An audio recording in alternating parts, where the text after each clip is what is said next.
Hey, how you doing out there, survivors? And welcome to a very special episode of Let's Survive. This is, I guess, a kind of add-on to Let's Survive Together. Let's Survive Together discusses. So today I am lucky to be joined by the wonderful Brian Regan and Stephen Tubridy of Let's Survive Together, but also of Brian's action figure reviews and retro wrestle talk / chat / reviews. Jim Hollander. Exactly. Good to have you here, guys. Thanks for coming on to chat. Good to be here, man. Great reason to come on and chat as well.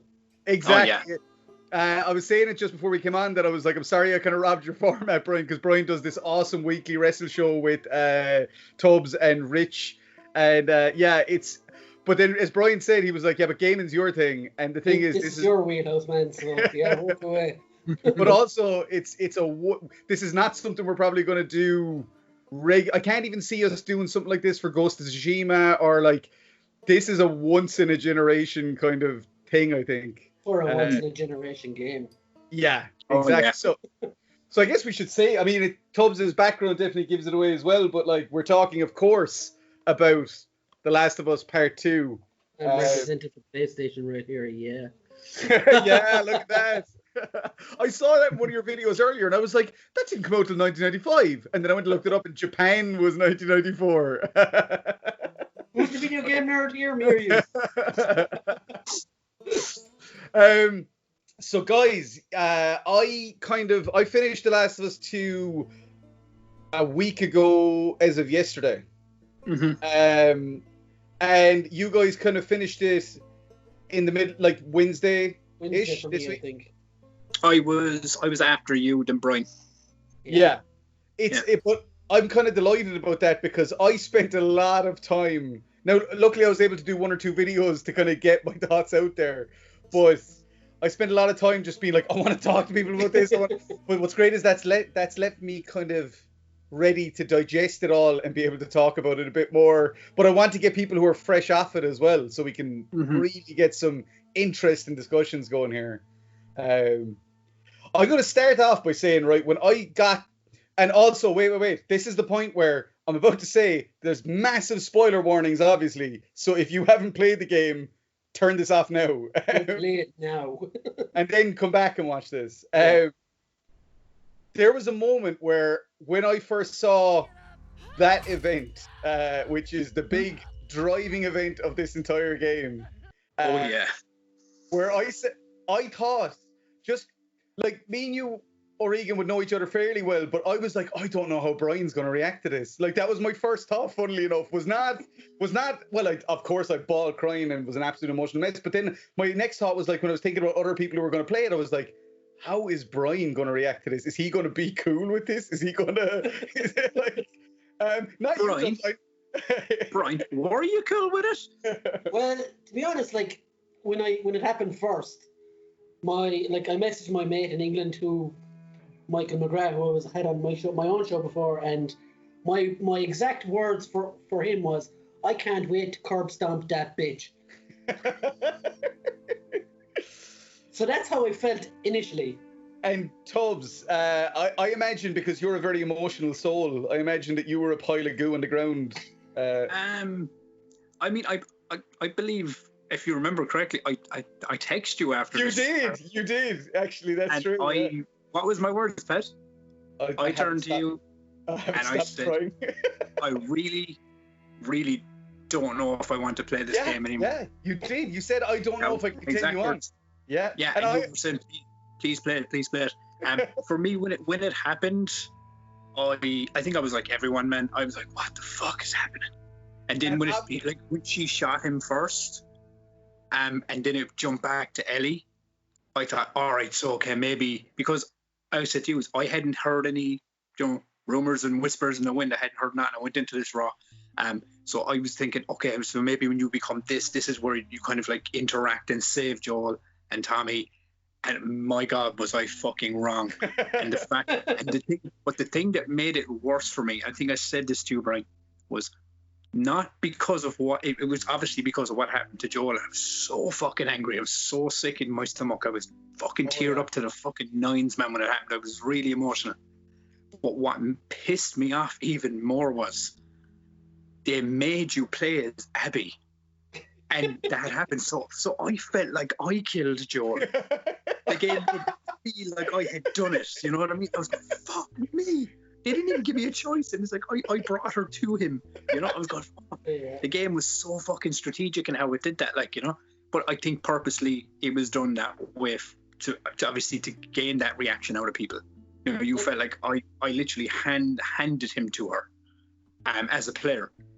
Because I think this game, it was designed to do that in certain ways. Oh, definitely. It would design and you do certain thing with certain characters, and we'll get to that later. But when it happens, you're like, I don't want to do this right now. Why the fuck is this game making me do this right here? You know, and it really felt like you were the one being made to do these things, not the game, which I think is what gauged more emotion on me. But when that scene happened, man, I was not right. I was not well after it. It really took me a while to really, because I think you and Brian and myself, we've all played the first game, and we fucking universally loved it. So you know yourself, went into this game. Oh, yay, Ellie and Joel are back. That was your mistake. That was your mistake right there. But I want to say, actually, right, when I played the first game or whatever, and it ended how it ended, I looked back on it a lot, as in, I was thinking, like, whatever about Joel, but what a selfish cunt, as the more I thought about it, what he did. Well, I said this in my video, but like literally I remember my feeling. Kathy was watching me play The Last of Us when I first played it. And when it ended, I turned to her and I was so angry. I'm not, a lot of people have become revisionists about this stuff and said like, no, I loved Joel, that didn't matter. I remember turning to Kathy and going, I just spent like 16 hours watching these two build all this trust and become so close, and he just smashed all that trust. And I knew, I was like, if that ever comes out, if she ever finds out about that, their whole relationship's going to fall apart. Because she'd have been pissed off at him if he told her there and then, but not telling her and lying to her over and over and over again. Is it any wonder she's so angry when she finally does find out? So like when it came to the second game, I was a lot more open-minded to being someone else. You know, I knew it was going to start with Joel and Ellie or whatever. So when it, like, the whole Abby thing is very manipulative at the start, because like you said, Tubz, it brings you there and it's like, oh, you got her here, you got Joel into this thing. But in my own mind, I was like, I didn't think they would do it in the way they did. One little critique that's been brought up about the game that I want to discuss here, because I think it's absolute fucking nonsense, right? I'd say I'm going to get lots of dislikes on this video. Oh, well, who gives what I have to say in a while, I'll get all your dislikes, don't worry. But yeah, I'm going to get a lot of dislikes. The thing is, people keep saying Joel would not have been so trusting. Joel would not have given their information out to somebody that they didn't know. There's a couple of things that I always address here. One is that Henry and Sam in the first game, Joel and Henry are literally sitting down having a chat about Harleys, like a couple of hours after meeting. Like, he's making out that he's this ultra cold, doesn't trust anyone. It's like, you didn't play the fucking first game. No, he wasn't. And then the second part of that is is the whole Joel's guard was down. Yeah, he's been living in fucking comfort for 4.5 years. Man has got 3 bathrooms, like, come on. Yeah. In the apocalypse. I only have 1 bathroom in normal life, like, fuck's sake.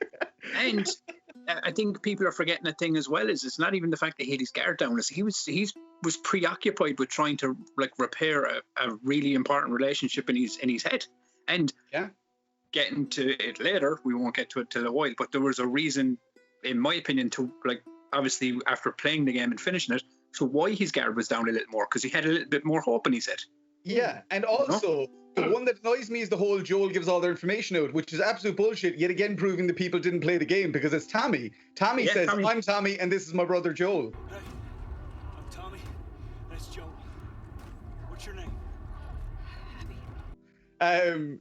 So, like, and that moment, right, we'll move away from this section in a minute, but so, right, I had that event spoiled for me. That was actually, on the day of release, I had everything more or less spoiled for me. But on up to the morning of release, the only thing I had spoiled for me was Joel's death, which, when I watched the story trailer, I had an inkling. I didn't know what would happen so quick in the game, but I was like, oh, I think Joel's going to go in this one. But yeah, I just, I don't know.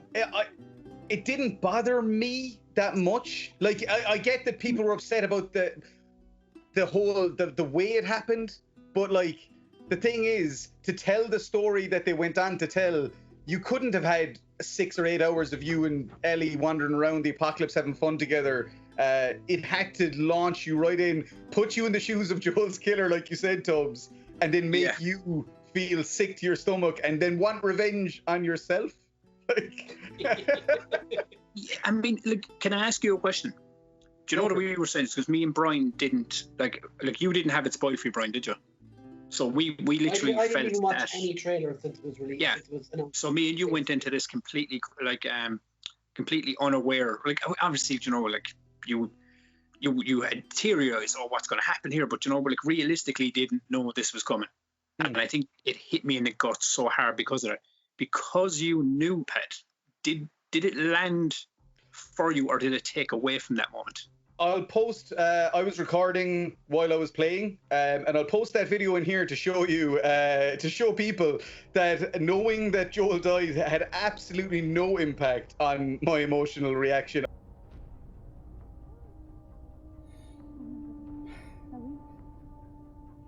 Ellie. I'm sorry. Jesse! They're down here! I knew it. Like, it still doesn't stop it.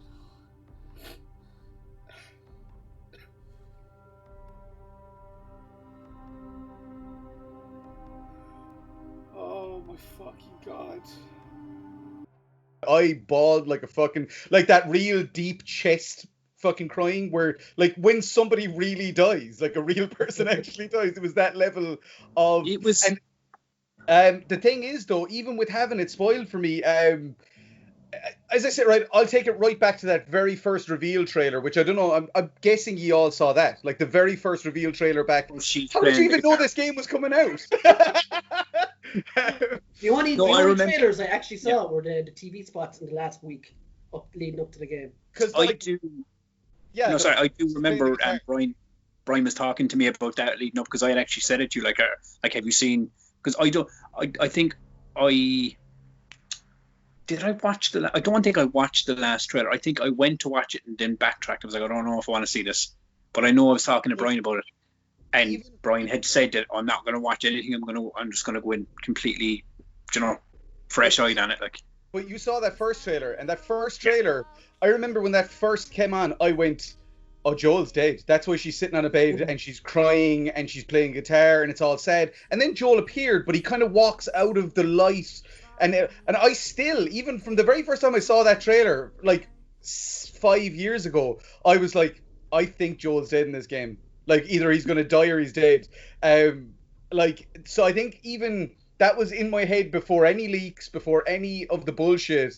I was like, I think part of me was like, the only way they can move forward with this game in a lot of ways is to make Joel pay for the things that he's, because yet again, so many people put him on a pedestal because we love him, because he's a character that you grow to love in the first game. But you always have to remember that, like, that's one scene that in the first game that sticks with me forever is Tommy saying, when he says to Tommy, I got you through, we survived because of me. And Tommy goes, sometimes I wish we hadn't. And I'm like, oh my God, what the fuck did they do? Like, what did Joel have them do that Tommy is so like, I would have almost rather died than get through what we did? And the one that I said, kind of similar to what you said, and I think I said this to Brian during the week, is because for me it was a weird dynamic with this game, and the fact that you had started it, Pad, and you were ahead, so I couldn't talk to you. But I was going, because like I can't talk to him about certain parts because he's already like ahead of me here and stuff. And I was kind of asking small questions, like the time I text him goes, Pat, tell me one thing. How the fuck do I beat this fucking guy? Because it was so fucking funny. I wet myself when he told me that story afterwards. What a fucking idiot. And didn't realise. Sorry, Tubz. But no, but and then Brian was behind me, so I had to watch what I was saying to Brian because I could only talk about certain sections he got to as he was going. But the one thing that like I heard so many people going like, "Oh man, you know, this person Abby's such a horrible cunt, and Ellie's so fucking, and Ellie's changed, and Joel is so horrible." I was like, all these characters. I was kind of going. It harpers back to the lines that were uttered out of Tess's mouth in the first game when she said, "We're all shitty people, Joel, and that way for a long time." None of these characters, when you look at it and like outside of the box, they're all tainted. They've all done 100%. horrible things. It's just one person has done more horrible shit than the other, so you kind of look and go, "Oh, she's worse," or "He's worse." You know, they're all just survivors. Like that's all it is. It's just people trying to do whatever they can to survive. Like I think it's also interesting to look at Joel's story in that like he lost his daughter 20 years ago, and for 20 years basically seemed to wander around with nothing to live for. Like no real like if he had been killed by any bandit anywhere, he probably wouldn't have given a shit because he had nothing. Just clinging on to life basically. Yeah, and then he finds Ellie and he gets that thing to live for, but in doing so, he destroys his relationship with her because he lies to her and breaks all their trust. And so let's jump right to this point, which is that we're going to go straight from the beginning of the game. This is going to jump all over the place to the end of the game, right? Okay. And how important that is, that that moment of forgiveness, like realizing that they're about to start to try and repair their relationship, and then the next day Joel was killed by Abby. And that's, I think, to me, it's like that's what Ellie's quest is really about. It's not about Abby. It's not about revenge for Joel. It's about her anger comes from the place that she was like, I was going to sort this. We were going to fix things. We almost had it, kind of thing. Like, yeah. I was going to get closure. Now the only way I can get closure is by chasing this. Because the second I stop, I'm back in a reality with no Joel. You know what I mean? And I think as well that it's like you were saying about the end and seeing, you know, how it plays out and so on. I think, and it does. I mean, like I heard people saying, "Oh, the writing in this game was so shitty," and the pacing was so bad, and all this. And fair enough. Look, you know yourself, pacing can be, you know, bad, especially in a 30-hour game, like. Yeah, of course. But the thing I was kind of going was, I was like, all right, and it goes back to what you said about like you had heard the leak about Joel, but it still hit you like a ton of bricks. Oh God, yeah. That just goes to show, okay, they executed that fantastically, right? Mm-hmm. But when it comes to the game as a whole and the ending that it came to. What did you say, Regan? I said you might say it hit you like a golf club. I thought you were gonna say it might hit you like a hole in one. You might say even a Joel in one. Oh God. But for me, I just felt it was there was a lot of themes in this game. Oh, genuine. It was like it's all about breaking cycles, man. It's all about, you know, like letting go and finding what's like right for you and what pushes you forward. And I found that lessons that were being taught in the game were, as you thought, were being like given to certain characters, but other characters were taking those lessons and learning them when the others should have. Like it comes back to the ending. I felt one person learned the lessons that the character you wanted to learn them didn't. And it just and it took them in a cycle, and the ending. Like for me, are we talking about the ending in detail, or are we just going to like skim over it? Well, no, I mean I'm happy to get into whatever here. As I say, there's a spoiler warning up top. It's for people who played the game in full, not these knobs that are just watching live streams or I read it. Yeah, exactly. Because oh no, go ahead. But I had heard obviously, that. You know, there was so much hate on this and people thought it was ridiculous that you went through 30 hours to like get to the ending you got. Now, as I explained, even Brian, to me, the way I looked at it was I understood this completely. Like I understood it. Yeah. Now, same. You know, I heard so many people going, but it's not the ending I wanted. Then you go make a fucking game. Shut the fuck up, you know? You know, it's the ending you got, and if you either like it or you don't. But for me, I understood it completely. I understood the weight it had.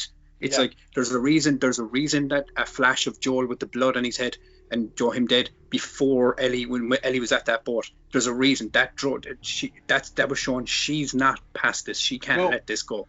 Yeah. But it's like she loses fingers, man, and they're fucking pucking the shit out of each other. Her fucking man, and they're going to town. But And it's when it comes They to the end both and did. she's Yeah. and Except she's for Len. choking her. Yeah, and it was definitely, but she's choking her, she's drowning her, she's doing all that stuff, and she gets that flash of him on the door, which we come to see like after this sequence. It becomes the last conversation. So I think it is very much that thing is the reason she stopped, is I think she realized what you said a while ago. She wasn't doing this for Joel. Yeah. She was trying to do this for her. This was her demon that she was trying to break. And by doing so, Abby ends up the one that, I won't say redeemed, because nobody in my eyes was redeemed in that situation, but I reckon she learned the lessons Ellie should have, because Ellie had Dina, she had JJ, and she walked her away because she couldn't let it go. And then she ends up with nothing at the end, and comes through to fruition for what she said in the first game. What's your biggest fear, Ellie? I don't ever want to be on my own. And she walks away on her own. It was so fucking bleak, but I understood it. I was just going to say, what Brian said there, I was about to say the exact same thing. It's, the song as well. Like, if I ever were to lose you, I'd lose myself. The words, man. The words of the song are pretty much that thing of, Joel sings it, if I ever were to lose you, I'd lose myself. And I think visually you see her lose that, because that was the final thing she had left of Joel. Which I never thought... never thought a guitar by a window would make me tear up as heavy as it's fucking not the guitar did it for me. It's you at the end of the game, the credits are rolling, and Ellie starts singing, and then Joel starts singing, and I was just sitting there. I was like, I don't think I could be any more broken than the other. But also something to point out is that final shot of the guitar by the window. Freeze frame it and put it alongside the title screen from The Last of Us 1. It's almost like this crazy bookend of like from a game 7 years ago. As well. Yeah. Oh, that's so cool. I think that's it is. I think like for people to sit down and say that this was a lazy game and the right mistake. This had so much going on to the point of where if a game. Don't worry, they didn't play it. It's fine. That's why they say. Oh no, did it? As you said, it was people like us that were actually playing the game and came back and reviewed it afterwards are the ones. But I thought, I just said, like, there were so many moments. It wasn't even like the Joel scene. It wasn't even the ending. There's so many moments in this game that turned my stomach, made me upset, made me angry. Oh yeah. Again, killing dogs made me so upset, man. So, can I just say the one scene that got me? Go for it. Fucking Shimmer, man. Oh yeah, Shimmer. And I'm not oh man, that scene, I don't know what it was. I don't know if I was just still fucked up from whatever I played to that point. When he shot the fucking horse in the head, I was like, how can you fucking keep doing this to me? Like, that's what I mean about being invested in a product. I was so emotionally invested in this fucking story. Brian, I would tell you. Brian, you were going to say something. I'm interested. About the ending. So, Tubz knows a bit. Oh, sorry, yeah. When they're fighting, we'll go back to where Ellie leaves Dina and the kid. And JJ, My first thought was like, you fucking cunt. Why? Really? Yeah, I was like, just stay. Like, I know her head wasn't right, and she's like post-traumatic stress from the whole situation with Joel. Yeah. But I was so fucking angry at Ellie for. Like you were with Joel in the first game. Yeah, sort of. But for following this is a much wider story. But I already said I wanted to curb stomp Abby after what she did to Joel. But when I was playing as Abby, which is where a lot of people were like, I'm not playing this anymore. Fuck this. Yeah. I found myself enjoying Abby's game so much more. Like I'll just get to the end, right? But I'll explain more later. Yeah, no. But that scene where you're fighting Ellie, and you're pressing square to strangle. I was like, I don't want to. I don't want to do it. It was the same. I died 3 fucking times because I didn't want this to happen. I know. And I was like, when I did it, I loaded up the last time, and I was like, if she kills her, I'll fucking lose my shit here and fuck the controller off the wall or something. But luckily enough, she lets her go, and like, I think I began to hate Ellie because the final cap in that was when she put the knife to Lev's throat to make Abby fight her, and I was like, she's gone through enough. Look at the state of her. She's fucking skin and bone from being left up in the fucking cross. Like, what more does she have to go through? Like, do you know what I mean? I think there was a great symmetry at play between their stories, because they both, because of the price of revenge, they both lose everything. And what blew me away is you play as Ellie for 10, 12 hours, then you take over as Abby, and when you start playing as Abby, you're like, fuck, she is huge! Like, and you were like, I remember when I started playing as Abby, I was having so much fun, just running and fucking punching things, and just, I was like, I feel like a fucking superhero. Like, in this world, which is usually so terrifying, and you're so like, oh, 3 guys, I'm fucked. As Abby, I was like, come on, where's more? Bring 6 guys, come on. And then when you get past the part... Different kind of party, Paddy. Yeah, I go to a lot of bukkake parties. It's fun. But yeah, on, sorry. When you then go back to playing as Ellie in the farm, I'm looking at Ellie and I'm like, she is like fucking that. Yeah, like, she's so like a bench press a biro, like. I just couldn't, and at first I thought, is that just because I've been playing as Abby for so long that I think she looks skinnier than she ever did? And then I realized, no, she hasn't been eating, she hasn't been sleeping. She is literally wasting away because of this. And one thing to just touch on about what you said about you hating Ellie in that part in the farm. I kind of hated Tommy at first, because I fucking hated Tommy, man. I felt like it was Tommy. I felt like Ellie had PTSD and she was going to be experiencing this stuff, but I felt like she had kind of gone, well, that's my life now, I'm just going to accept it. And then I felt when Tommy comes along and is like, you fucking promised you'd do this, you said you'd do it, I felt like, oh, he is the straw that broke the camel's back. But I think she always wanted to. She did. Yeah. He gave her the push she needed, I think. He gave her the location. He was like, go to Santa Barbara. Like, yeah. But it kind of puts another, as you were saying, another notch on the cycles and what drives people out of sheer pain and anger. Is even Tommy even says, oh, he was like, oh, Ellie says, how is Marie? And he was like, oh, we're taking a break now. Yeah. So he went lost back. everything. His leg is fucked. He can't, and he says he can't even go. So his journeying days are kind of behind him now as well because of that stuff. He's after losing his wife, and he's still latching on to this. Yeah. So it just goes to show that Tommy's latching on. I was amazed he survived the theater scene where he got I know. That was not in the list because obviously it wasn't a spoiler. Like, as in they didn't, in that little fucking stupid bullet point thing that I saw on Twitter, it didn't say anything about Tommy.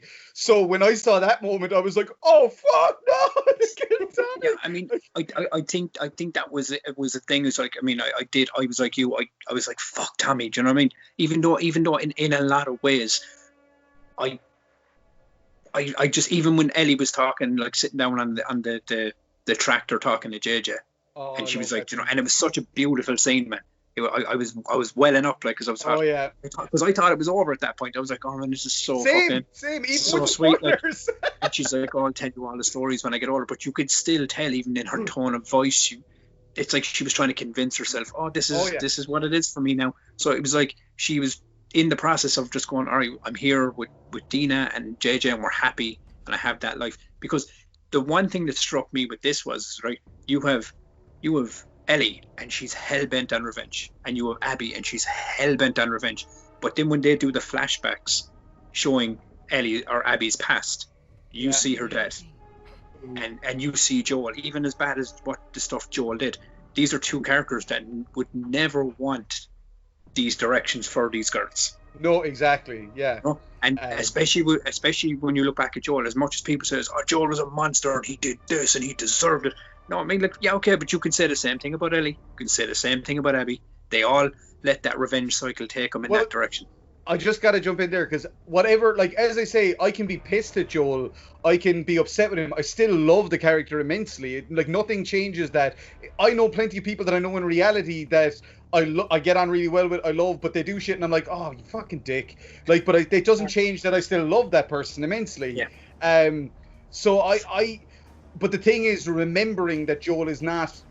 The other side of that is there's people that, as you say, vilify Joel, but then there's people that put Joel on this pedestal of he's such a wonderful guy. He's father of the year, and it's like, first of all, like, no offense, right, but he makes Ellie his surrogate daughter. She doesn't choose to become Joel's surrogate daughter. He makes her his surrogate daughter. I think it says it all that in Jackson, absolutely nobody knows what he's done, and even Ellie has. She doesn't have that mask on, Joel's like, you better put that goddamn mask on. Yeah. He is fucking ashamed of his life of what he's done. Oh, he's so ashamed. That's the thing, and that's what always pissed me off about this. Like, but like what he did. Like, okay, let's quickly talk end of the first game again. I mean, right? Put me in that situation 1,000,000 times over, and I will burn the hospital to the ground and save Ellie. Like, do you know what I mean? I will. I will know that it is ethically the wrong thing to do, but I will personally make that choice, and that's what the game is. That's what Joel's story is about. I agree to this completely, because I think, like as I said, I don't even think you have to have kids to understand it. I just think it's for my dog. Exactly. It ethically is like, because like you said, put you in the shoes of Joel in that at the end of that first game, and if I was that character, I would have, and it harps back to what he says to her in the porch. If I was given another chance to do that, I would do it all over again. If somehow the Lord gave me a second chance at that moment, I would do it all over again.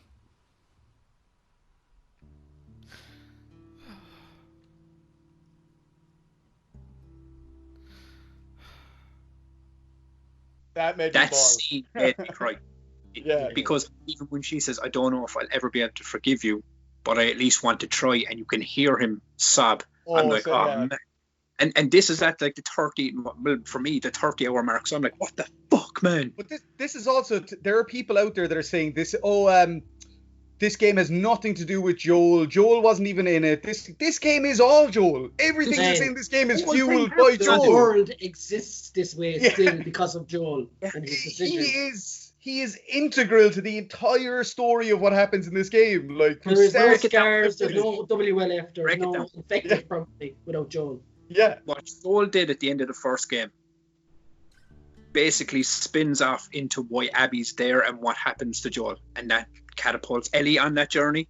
Yeah, because when we played that first game, when you go to those doctors, you don't think for 1 second, I wonder if this doctor has a daughter. You just go, get the fuck out of the way, motherfucker, and shoot him and fucking stab him. Or my favorite was watching the girl who does the facial capture, or the face model for Dina. She's doing let's plays of the first game on YouTube. She's so good. Casca Cardina, I think her name is. She's Italian, isn't she? She's amazing, but she flamethrowered them. She just walked in and fucking flamethrowered the doctors. Like, crispy. But as you say, you don't think, I wonder if any of them had families or kids or blah. And then when you see this in the second game, you're like, it does make you kind of go, I feel like a bit of a shitty person, like for not even thinking. But even even when you were, I remember harping back to your interview with Walter the other day. Even you were mentioning it was like, but even all the in-world characters, the NPCs in it. I hope I said that right. But but they like, as you said, as even Brian was even saying, is even the part where you get the Hillcrest. Oh, Hillcrest, yeah, the bow and arrow part. and I remember when I first got that, and that's where I think, correct me if I'm wrong, but it's the first time you come in contact with dogs. Yeah, I think so. And I remember I bow and arrowed the dude, and he fell in the shed. He's down, but the dog is there whimpering, man. And then you have his friends, and his friend calling out for him. Like, I was kind of going, I was like, what the fuck is going on here? These people like actually know each other. It's a game, like it makes you feel empathy the whole way through. Yeah. Yes. It's an empathetic game. And weird thing is, though, right? I did not like killing WLF members, even when I didn't know more about them. Just from the get-go with the WLF, I wasn't like, yeah, fuck these guys, haha. I always felt like, shit, these seem like really these just seem like people. Whereas with the Scars and with the Rattlers, I was like, kill them all. I have no empathy for these people. Even when the Seraphites were going, oh, my children, blah, blah, blah. I'm like, you fucking dirty, zealot, religious freaks, I'm going to fucking burn your place to the ground. And with the Rattlers, I'm like, you're worse than Negan's group from The Walking Dead. You're scum. You're keep enslaving people. But I still always felt with WLF that they were different from these other groups. The only time I hated WLF was on that fucking island when they killed Yara. That Yes, fucking and that was rope Isaac. ballistic. I hated Isaac. I was like, he's a dick, He's and a I was prick. yeah. I gotta be honest. I was on the ride with Ellie. I was like, every time I came to like some like fucking, we got to like Nora and shit, I'm like, I want to see all the ways of Christmas you can fuck these people to death. But also, people have said that it's Ellie. They're trying to tell us that that Ellie's the bad guy because of what she's doing, right? And I'm like, in all of those moments, right? We'll take Nora as the first example. Mm-hmm. Yeah. Ellie says, "Tell me where Abby is, and I'll consider letting you go." And I think we know Ellie enough to believe her, like that when you see her with Vita girl, Whitney. That like she was going to let Whitney go. You can see that she was putting the gun away. She was going to, and then Whitney pulled a knife on her, and Ellie defends herself. And I feel like in Nora, it's the same situation. She's like, "Tell me what I need to know. I'll let you go." Nora fights back, and Ellie then kills her. And then it's Mel and Owen, same situation. I don't feel like Ellie was going out on a fucking rampage, murdering everyone just because she felt like it. Oh, she said it even with Mel and Owen. She was like Owen kept saying to Mel, it's just like, I can't remember exactly his exact words, but I remember Ellie turned around and she goes, I don't want you. I just want to know. I just want Abby. Yeah. Which is like what made for me. It harps back to, I think it's like this game was very, very good at spinning the subconscious of you as a person and the player and meeting it and balancing it, bouncing it up and down, because the person in me was like going, all right, Jesus, I just want to see where this goes. I hope Ellie's happy, and I hope Ellie has, like, I just want to see her safe. But the player in me is going, Nora's like, oh, and you're like, going, hit her, Ellie, fucking hit her. Like, it goes back to the end, and I think I said this to Brian. I asked Brian this question the other day. Do you know the end of the game? That fight. Mm-hmm. Because of, obviously, I love the ending and everything else because I understood why it was there and how it went the way it did, and I was totally okay with it. I wasn't one of these people sitting there going, oh, well, I don't like that ending. I was kind of going, I understood it. I understood why it's the way it is. I accepted it. I accepted it as a fan. I was going, so, like, obviously, it was so bleak for me in points. I was going, oh, my God, I feel so bad. Like, because, it goes harpers back to the things we were saying about certain parts of the game. You felt like you were responsible for certain actions, because of how the game plays out. But it's in that fight, if the game gave you the choice to let her go or kill her, how would you have reacted? I'll let you go first, Brian. I'll let her go 100%. Actually, to further that, if the shoe was on the other foot and you were in control of Abby, I probably would have killed Ellie. Oh my God, I can't. No. There we go. There's the dislikes. That feeds into my experience with her, because what I was going to say there a minute ago was, you kind of touched on it before I even said it. How did you guys feel about when it gives you the option to like batter the fuck out of Nora that time with Ellie? I didn't even hesitate. That's what I was saying, is that like I took it as in that situation at this point, okay, especially in that situation, Nora's infected, she's going to die anyway, and Ellie needs information, so I took all the context of those things. Same with the Mel and Owen situation. I rewatched that because I recorded it when I was playing. I rewatched it 3 or 4 times because I was like, right afterwards I was like, I can't believe Ellie just did that. I cannot believe Ellie just killed a fucking pregnant woman and blah blah blah. And then I rewatched it like a couple of times after, when the next morning or whatever, and I was like, there was no other outcome. Like,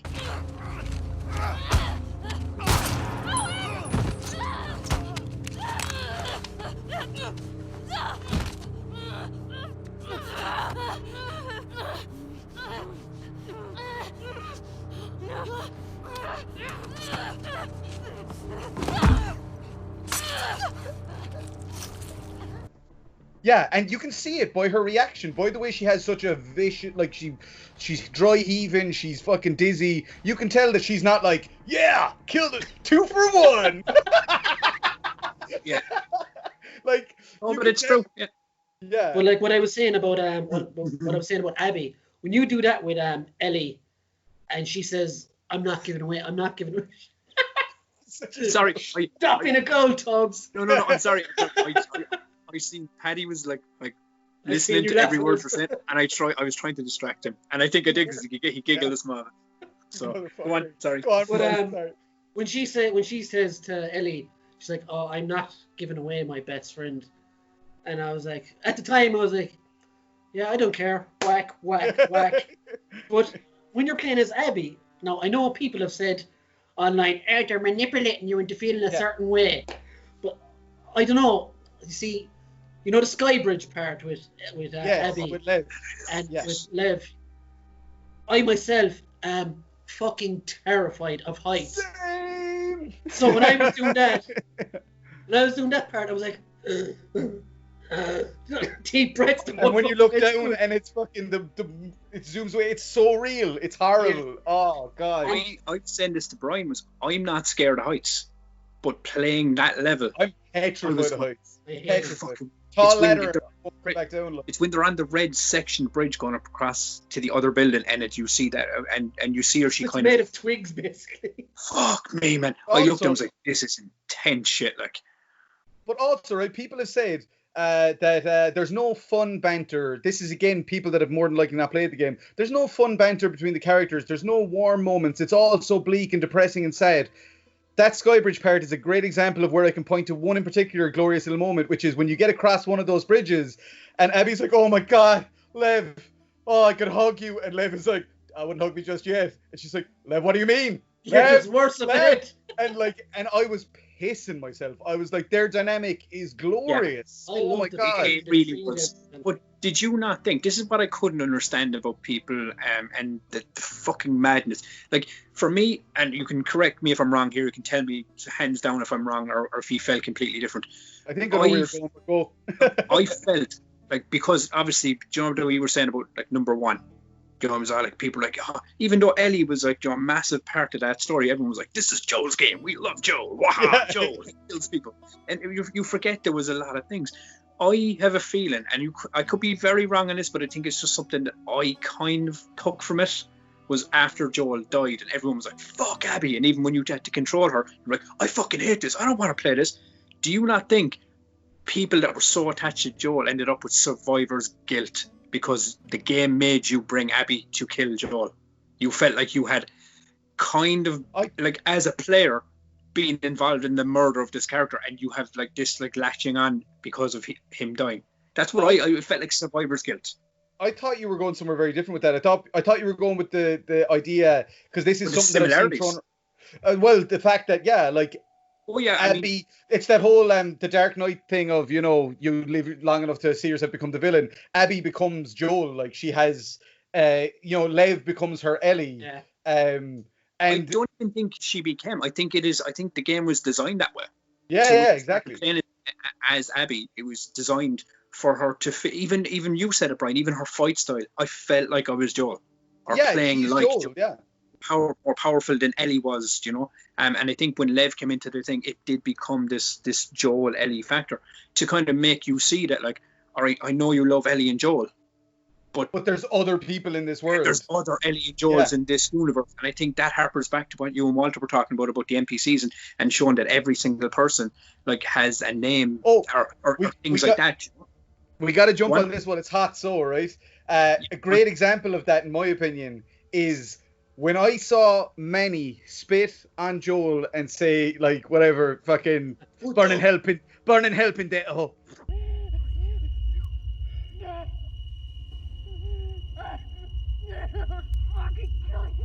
I was like, I'm gonna fucking drive a fucking bullet through that cunt's head. I was so angry. And then we're walking around the fucking football stadium and he's like, oh yes, I hooked up with her, blah blah blah, blah. And I'm like, I fucking love this guy. What a legend. I'm like, what are you talking about?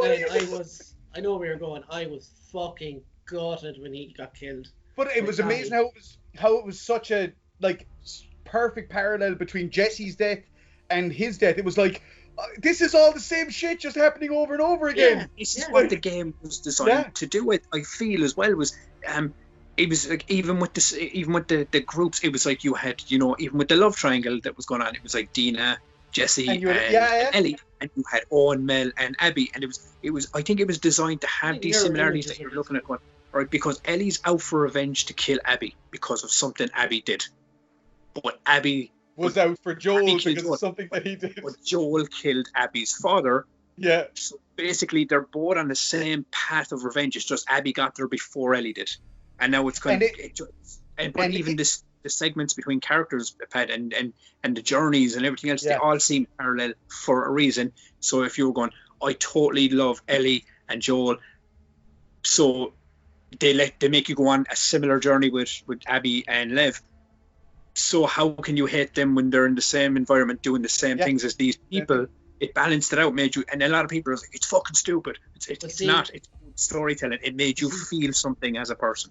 See, Joel and Ellie have the advantage of having a previous story. Yeah, exactly. Behind them. Whereas if let's just say Last was 1, Last was 2, and this was the third one where they combined or something, there wouldn't be half as much shit about it. And also, I think people would be probably would be probably more in their right to give out if they put you on Abby's shoes straight after she killed Joel.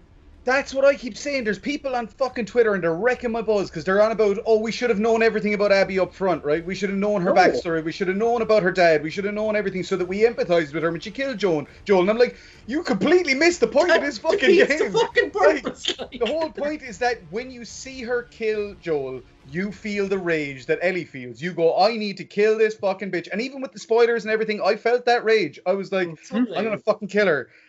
Knowing somewhere deep in the back of my skull from that little bullet point, I was like, but she doesn't though. But I was like, I don't fucking care. I'm going to kill her. I don't care. I will find a way. But like, yeah, people just don't get that. They do not get that if they'd put all that shit up front, you would have been more angry at her killing Joel. It's learning the way that you do makes it all make sense. I agree with you. No, I agree with you because if it was one of those things where like right after she killed him and Ellie's like, gets knocked out during that whole sequence and it jumps 3 years earlier, Seattle day 1, we were going, what the fuck is this Seattle? Because then you got to go into Seattle all over. It would not have made sense. I agree with you completely. Yeah. You needed, after that happened, you needed to have that tough talk with Tommy. You needed to go to Joel's house to get his watch, get his gun. There's a part in the house actually while I'm on this story, right? It's not about the gun. It's not about the guitar. Is this the space boat? The space boat? No. It's when she's looking over things in the house and she passes the picture of fucking Joel and Sarah. Joel and Sarah. I was going, oh my god. Yeah. Because because I had only went back and recently watched that about a week before because you said to me to go back and watch my reaction. And I remember I was going, oh my god, I fucking this scene. And then I saw it and I was going, that made me bawl because of that. Just remembering. It's the game has so many moments like that I think it's, you pointed it out as well as the giraffe and thing on the shelf and things like zebra. That.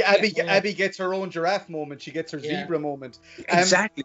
Brian, but there's so many moments in it. Go on. Brian, I want to bring you in here for a sec because I want to get your opinion. Because you were saying I like your perspective because you're you're not furious at Ellie, but you're not the same as everybody who's like, I love Ellie, she's my MVP, I love her.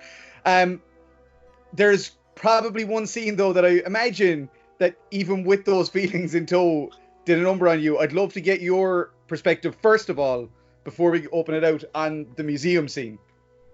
Museum scene was amazing. As a kid, I loved dinosaurs. Yeah. I had hundreds of books, little shitty toys, the whole Jurassic Park line, everything. And when I went in seeing that scene and the Jurassic Park references and everything. Did you see that in the movie too? Actually, yeah. But a different one. See, there's a sequel. Wasn't as good. I was like, can I ask you one question? No, you can wait, bitch. No, it's for this scene. I want to ask you and Paddy about this. About you're in the world Did of. you jump off the T-Rex? Did you jump off? I'm just asking. Can you do that? You can. Yeah. Damn it! All right, I'll leave you talk. No, we're joking. No. Come on, Brian. I think we're all in that generation that grew up with Jurassic Park came out and made us all buy those fucking dinosaur magazines that came out weekly. I'm older, so I like dinosaurs before Jurassic Park. Like yourself, Paddy, but not as old as Tubz. Well, it's just me and Barry then. We bonded over our dinosaur love because of Jurassic Park. But that whole scene, and then you go and you read about space or whatever. and Yeah. he comes along and he has the fucking tape, and she's taking. Fuck me, man. That was just fucking unbelievable. Like That was the Right. giraffe moment in this one. Even though there was a zebra moment, that was the giraffe moment. It was the moment that Yeah. made you just like emotional beyond belief. It was just like beautiful, in man. a It was world really of fucking lovely. shit and horror, you have this fucking amazing moment. Like And if you look, the tape is in his pocket the entire time. Like if you go back you and didn't look, even notice it. it's fucking Do you know when it amazing. jumped back a bit? Z-tapes. Do you know when it kind of like, okay, what was the sequence right before it jumped onto that flashback? Onto the museum. Yeah. Was that After the war. after day one? Yeah, it was after day one Seattle, no? And because it's usually when Ellie will like wake up after those kind of flashback moments. Yeah, because I was trying to think of what sequence was that led It was into it. it was but the I mean, first one because the second one is the one with the bloater in the hotel, isn't it? yes, Yes. yeah. Yeah, so it was Yeah. the first one. It was the It was which the first one, yeah. was that Whitney? Was that after she kills Whitney and they find out that Nora's at the hospital and they go back to the theater? Maybe it was that. So Yeah. because I just remember it being because it was a crazy chaotic sequence that I remember playing, and then it jumps into this flashback. I was like, it felt like the game was going like, and we're going to level you out, and then we're going to bring you back up after this. Which Because it was beautiful. I just loved all, as I said, it's like being pushed into the water by Joel, and then she tricks him and pushes him into little playful moments like that. But it was the T-Rex, because the reason I asked Brian about the T-Rex is because I think you said it on the podcast or the interview with Walter, is like you didn't come across that, did you? I did come across the T-Rex. I didn't climb it. I didn't know you could climb it. I climbed it. First thing I did was try to climb it, and Yeah. I went up and jumped off the top. But I didn't get the hat. Oh, I got the hat Yeah, on Joel, the hat. and I got the Yeah, hat on yeah. everything. Yeah. There's a load of different things that like I jumped off But, a like- T-Rex, you got a hat, you know. Even Well, down you to like always jump off things anyway, so me and Brian are afraid of heights. That's why we don't jump off stuff. But yeah, we've kind of talked about a couple of key points. But I think something I'd like to talk about actually though as well, because it's something that I don't see getting brought up in a lot of discussions about this game. We've talked about a lot of the ones that are constantly brought up. You know, Joel's death, the museum scene, the ending. But I want to talk about the invasion of the Seraphide Island. I think that is one of the most amazing set pieces I've ever seen in a video game, and nobody's It's fucking on fire. talking about it. When it's Yeah. on fire. Oh my god, it was fucking visually so No one's talking about it. fantastic. It was such a Because- cool fucking and scene. because no one's talking about it, it's because you were playing as Abby. Yeah, exactly, and it's Yeah. fucking Which is bollocks. a fucking That's- shame. Yeah, Which- because like when you get into, I was biting my fist, right? When I opened the door, I was like, if Lev is dead, I'm gonna riot. I'm gonna fucking go out and I'm gonna burn something down because I'm gonna be so pissed. I'd only known Lev for how long at that point as a character, but I was already that committed that I was Yeah. like, if they've done anything to Lev, I'm gonna fucking kill them. And then like seeing the whole thing with Lev and the mother. Listen, you were defending yourself. You did nothing wrong. It's only Yeah. the mother. It's only It's the only mother. the It's mother. fine. It's fine. Here, 2 seconds. Mortimer is begging to go out. Hey, Morty. No, but Go on. I think that it's a shame that such an amazing set piece, sequence, is being overshadowed, as you say, Brian, because of the character you're playing as, but also because it's also the fact that it's a game full of incredible moments that you're Yeah. going to miss parts. Like you're going to be like, oh, Yeah. that part, doesn't get as much love, and it's a shame. Like you run a horror. This is more or less horror channel, right? Horror Yes. games. I found two sequences, probably the most memorable horror experiences of my life. And I don't know what did I say to you, Tubz, I might have. But when you're in the aquarium first time with Abby, Right. with Ellie, I found, I had headphones in, I had the lights off. The sense of dread was fucking intense. I felt like my heart was going to explode. I thought I was going to puke, yeah. I Yeah. kept feeling like I was going to puke. But that and the underground section in the hospital. Oh, the Rat King. Oh. Oh, fuck. It Yeah, was like like aliens with flamethrower and guns coming out of the wall and It's not even.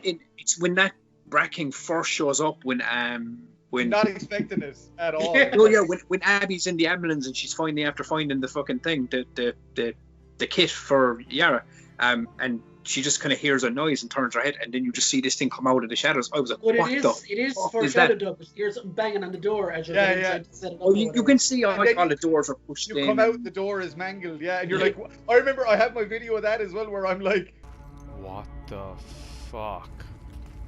What the fuck? That was closed, and now it's burst open. Shit.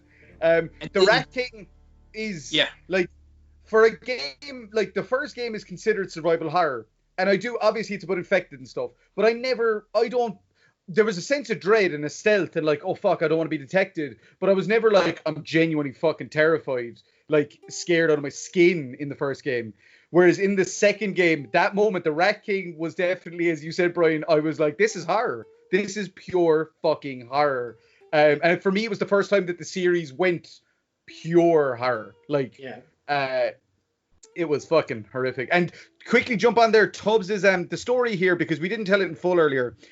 Tubz was on the Rat King, and he messaged me and said, hey, Pad, this Rat King boss, this thing is killing me. How the hell do I defeat it? And I was like, man, look, I pumped like all my flamethrower rounds into it, and then just like when it split apart, I used my shotgun. And he was like, yeah, shit, I don't know, man, I have no flamethrower. I was like, oh, well, you're screwed. So there should be ammo around there somewhere. Go look for the ammo. So how long later, Tubz, did you check and see that you had a flamethrower? 20 minutes later, I was like, oh shit, I actually have one. And then I used it and beat the level. Yeah. It's geared. I think that's the only part in the entire game where you should or have to use the flamethrower. I think the first time I saw him, I got startled, obviously, and died. And the second time I knew he was coming, so I ran as far back as I could and then waited with the flamethrower. And I was like, yeah, come to mama, bitch. I burned him to bits, and it's fairly easy after that. That was the scene for me that was very much I think it was when I got in there, I was kind of going like, I think I panicked, and I was like, okay, I'll just keep shooting the fucker. And then I kept getting killed. I was like, I'll just run away from the fucker. And then I shot him enough times, and then the other fucking dude morphs out of him. And then you're going, oh, now there's fucking two of them. And then every time I was trying to shoot the fucking dude, that little fucker would come up on top of me. Do you know? Right, you've just said a word that resonates with me. People keep talking as well that this is exactly like the first game. Nothing's really changed, gameplay-wise and all the rest of it. I have massive grievances with that statement as well, because I think there's so many subtle improvements throughout this game. But one thing is, like, enemy types, right? There is not a hate more enemy types. There's shamblers and stalkers, but the stalkers are fucking terrifying because you cannot use the thing you're conditioned. Yeah. And also, I remember the first time I saw one, I just turned a corner and just saw this thing move, and I was like, oh, my fucking heart. Like, that was going through one of the buildings with Abby, wasn't it? There was like four of them in one fucking place. Yeah. Like, they're fucking terrifying. They're you see him scuttling around the corner. I'm like, oh, where did it go?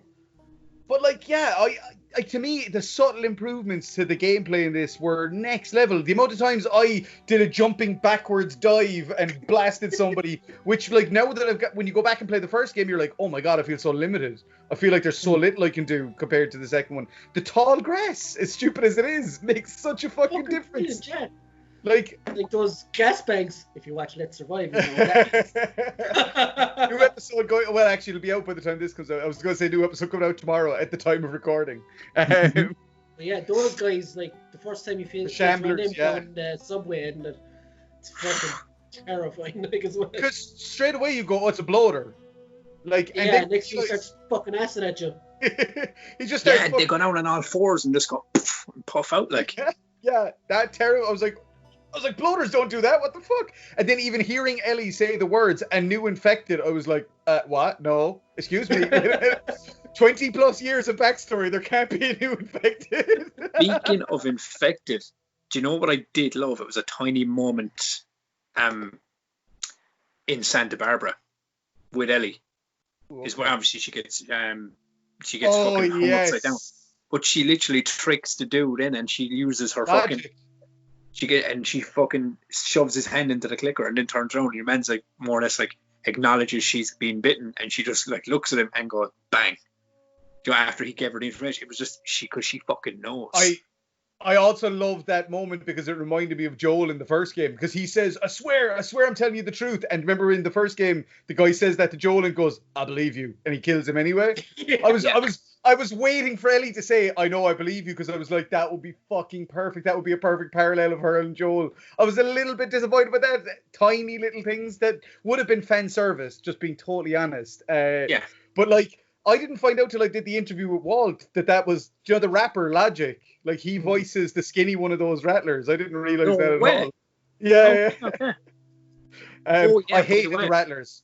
I didn't like that whole section in general. Brian said the same thing. He said, I think they should have went back for the scars maybe, because I think in bringing in a new enemy that late in the game, I had no personal problem with them. They were just pretty much generic army goons to me. And like when you're Ellie, I just wanted to murder every single one of them just to get through them to see what happens next. I think it was just, you know, I think they were just put there to keep, you know, you on, like, you were with Ellie and your purpose is to get to Abby, so they just put this, you know, like fucking wall of disposable fucking fools in front of you to kind of just, basically just rent-a-goons to get you kind of like to keep the pace a little longer. The funny thing is that we say that, like, that they're rent-a-goons and that they're... I enjoyed killing every one of them, but again, same, I'm pretty sure I got every one of them. The funny thing is, even though they're horrible slaving fucks and all the rest of it, chill somewhere and listen to them. They're just saying the same kind of shit as everybody else. Again, we come into it with a perspective that these are assholes, they're in our way, they're scum, they're slavers. But again, if you stop for 5 minutes, actually listen, you're like, again, as much as I don't care for them, they are people trying to survive and obviously doing it in a way that I don't agree with, like David and his camp in the first game, but they're still just people, you know. But you think as well that it's like, because by the time they come in, dependent on like how many hours you've got, because I was saying to Brian is you and Brian finished at like 26 hours. And a half each. Yeah. When you said 26 and a half, I was like, that's exactly the same length of time. My gameplay time was 30 hours. Yeah. You definitely like, all right, how am I fucking 3.5 hours over the boys? But then do you think that, like, by the time you get to that section of the game, you are so amped to get Ellie to her destination that, like, you kill all these fuckers in cold blood. You don't even give a fuck about them anymore, because you're going, I'm sick of these fucking goons. I'm just going to lay them all out. I like Walter's theory on that. I like Walter's theory on that, which is that, like, you've been punished for everything you've done in the game so far, like, as in you've been taught you're like a bad person for all you've done, and when you get to that part, I think it was Walter said it, you suddenly become an 80s action movie Rambo style character. Exactly what I was thinking. It's almost like a reward, like, yes, you've been like, you've been forced to, like, hide in the shadows and be sneaky and evil and manipulate and dark all game. Now just go fucking mad and kill everyone. Go have a laugh. And release some fucking infected into the base and let them have their way. Like, and lads, did you think, you know, the way she fucks up her side off the tree? Did you think, oh, this is how she's gonna die? I did think that there was a moment where I went, okay, her and my thinking of the end was she was gonna get there. Abby was gonna be battered and beaten because of what we saw happen with the Rattlers taking Abby. I was like, Abby's going to be battered and beaten. Ellie's going to be, like, losing her blood and be pretty much dead. And they'll both just, like, fall on a beach somewhere or in a forest somewhere and just fucking bleed out together as, like, some poetic justice. That was kind of what I thought. I was like, oh, fuck no. Because I was like, that's a nasty wound. Like, when you see it, it's not like other ones. It's Joel's fucking impalement from the first game. It's like, shit, that's not a... think that when she's standing at the boat, actually harping back to what you just said there, when she's looking at the blood on her hand and she sees the thing of Joel, do you not think that was meant to, like, I don't know? Well, that's like the moment stimulate, that's not stimulate, but just coincide with his wound. Well, like, yeah, I definitely think so, because I think that there is, like, that is the moment, if you go back and play the first game again, when she has to save Joel is the moment where she goes from, like, who is this old fucking guy I don't really give a shit about, to, like, her feelings for Joel grow out of that scene. Whereas Joel starts to care more about her earlier, I think, even though he doesn't admit it until they're in when she runs off or whatever, or when they get her after she runs off. But yeah, I think that in that moment, her feelings for Joel. So I do think that there is a moment where she looks down at her side and she remembers. Might have been nice to have a little flashback there of Joel on the ground with his punctured wounds. This is what I'm on about. All these things that I'm suggesting are like fan servicey things as well. Like, of course. Yeah. And they're things that like don't make me like the game any less, but they're just things that I go, ooh, that would have been kind of cool. But yeah, they don't have to because we know it anyway, or we can read into it that way if we want. And that's what it's all about. Is I guess like you could take and interpret this game so many different ways. A billion different ways. Yeah. Like a lot of people said it is about players, like looking at what's happened to Naughty Dog out the back of this and how vindictive and evil and horrific so much of the fan base has been. Or, well, not even the fan base, trolls and horrible internet people. There's almost a metaphor there for that. Like that this anger that they have is like, it's so funny. It's like these people clearly haven't played the game, because if they did, they'd understand that their whole quest for revenge against Naughty Dog is dumb as fuck. I think we should mention as well the post Laura Bailey shared last night on Twitter. It's despicable. It's so disgusting. Absolutely fucking disgusting. Like, to see somebody say to Laura Bailey, I cannot wait to kill your daughter. Like, that is fucking... Get therapy, seriously. Like, this is a person... I mean, like, I get fandom, Peter. I get fandom. Joe, fucking fans are mad, and it does... But when fandom gets to a place like that, it's just fucking ridiculous. It's not fandom anymore. It's just... No. It's people, like, are basically at a point where they're like, I want it my way and you can go fuck yourself. And then if you don't get it, I'm going to say some horrible shit to you. I'm going to use Twitter and just fucking, voice my opinion because you're right there and you see what I said. It's basically people trying to hurt you through fandom. It's not even real fans, because real fans don't fucking act like that, in my opinion. Yeah. 100%. If you're a fan of something, you will jump on and you will talk about it like we are. Not going, fuck this game. You break down what you liked about the game. Plus, I've seen people who have critiques that I look at and I go, look, I didn't feel that, but fair enough if that's what you felt. Like, people who have said, I felt the pacing was off. I felt it was too long. I didn't like this. I didn't like that they emotionally manipulated me as Abby. I'm like, you can, as I say, you can read this game 100 million ways. Those are all valid critiques. But coming out and saying, fuck Naughty Dog, I hate Neil Druckmann, I hate saying all this horrible shit. It's like, as you said, fans would never do that. You can't call those people fans. It's a disservice to the word fans to call anybody who'd wish harm on the creators. And like, what I don't get is, if you really give a fuck about Joel and that's why you're so upset, oh my god, they killed my favorite character. Who made your favorite character, you fucking moron? The person you're shouting at, like, you fucking donkey. They made you care that much about the character that you're now that angry about it. So get the fuck over yourself. Go on. It's a conversation that really we shouldn't give too much time for, because these cunts get enough airtime as it is. So very true. I just wanted to bring it up. Yeah, I think we should go back to talking about the game and the positives of it. I mean, we touched, as I say, on kind of a couple of the key scenes, but something I'll borrow from your from Retro Wrestle chat/talk/reviews, which Monday nights over on Brian's Action Figure Reviews, well worth watching. I'm not even that much of a wrestling fan, and I love it. Thank you. But yeah, to borrow from that, it's going to be super hard to narrow this down, but best spot in the last of us. And I know you can go, Tubz. It's got to be the Abby and Owen sex scene then, hasn't it?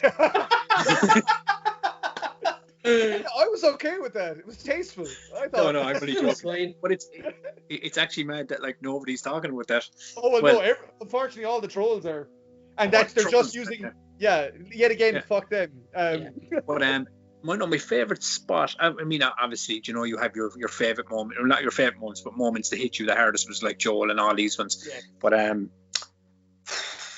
there's so fucking many of them. I know. Like for if you were to break it down to reasons, I loved the rat king sequence, even though it drove me bananas. I just loved how it made me feel. It terrified me and put me into a blind panic. But I think one of my favorite sections of the game,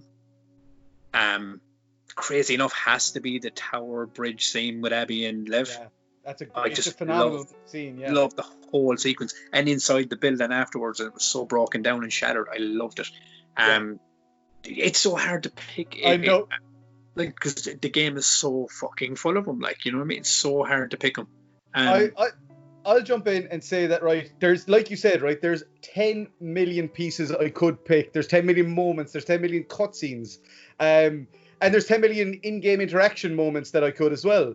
Yeah. But I think for me, the moment that hit me in a certain way the hardest is, you mentioned it earlier, Tubz, is when she's sitting on the tractor with JJ and the sunset is there. I don't think since, like, I think the last game that made me feel like that was maybe Red Dead or Red Dead 2, like where there was just a moment that made me feel pure, like, content, like just like I could stay here forever. I could never turn the giraffe scene in 1. Same thing when he's leaning on the thing. I'm like, I could just pause it here and leave it like that and just be happy because it's so beautiful.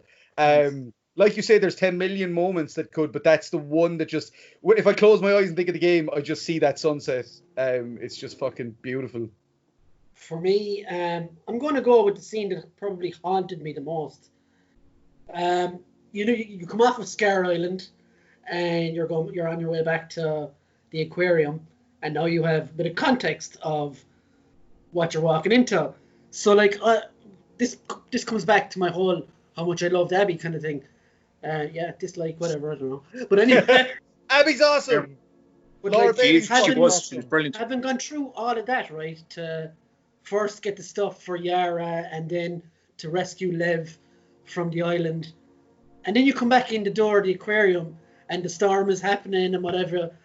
And knowing in the pit of my stomach what I've done on my last trip there with Ellie. Now, take it this way, right? Abby doesn't know that Ellie killed him by accident. Exactly. Even when you're going through there the first time with Ellie, you kill that dog. You think, it's just another dog, like the ones I killed a while ago. Alice. Yes. Justice Alice. I did that scene, and I don't know what I might have been talking to you afterwards. You go in and you see Owen and you see the wet blanket, whatever her name is. Mel. Yeah, she's such a wet blanket of a character. But I think that's because you wanted Abby to be with Owen, maybe. I don't know. But I think it's a great performance. It's Ashley Birch she's Aloy in Horizon Zero Dawn as well. I heard that afterwards, and I was like, oh. But I think that she is meant to be, you know, it's supposed to be the contrast of characters. Abby is so fierce and physical and outgoing, and then Mel is, she's a doctor and she's quiet and she's. But again, it's designed that way because it shows you growing up with Owen, so you want them to be together. 100%, But then, like, when you come in and you see that as Abby and then as Lev is with you as well, I turned the game off after that and I went to bed at 2 o'clock in the morning and I could not sleep. I was like, oh my fucking. It's harrowing. It is fucking harrowing. And I will say that, like, a similar thing to feeling like that was, do you know what you said about when she held the knife to Lev's neck at the end, right? When Ellie held it. The DNA moment. Again, I feel like there was that justification of a mirror where, we had, because I have video footage of me again, literally going, no. She had nothing to do with this. No, fucking don't. I was sure she was going to slit Dina's throat, and I loved Dina. I thought Shannon Woodward did an amazing job as Dina. I loved her, and I was terrified. And it's the only thing that stops Abby in that moment is Lev. If Lev doesn't show up there and say, Abby, Dina's getting fucking sliced and done, and possibly rightfully so. It's the whole eye for an eye mentality. Yeah, in the height of my anger, I said, do it. Yeah, of course, and I understand it because it's the whole. My friend was pregnant and you fucking killed her. But then going back to what Tubz said, it's the revenge cycle. It's the way she even said that, even better. She's pregnant. Good.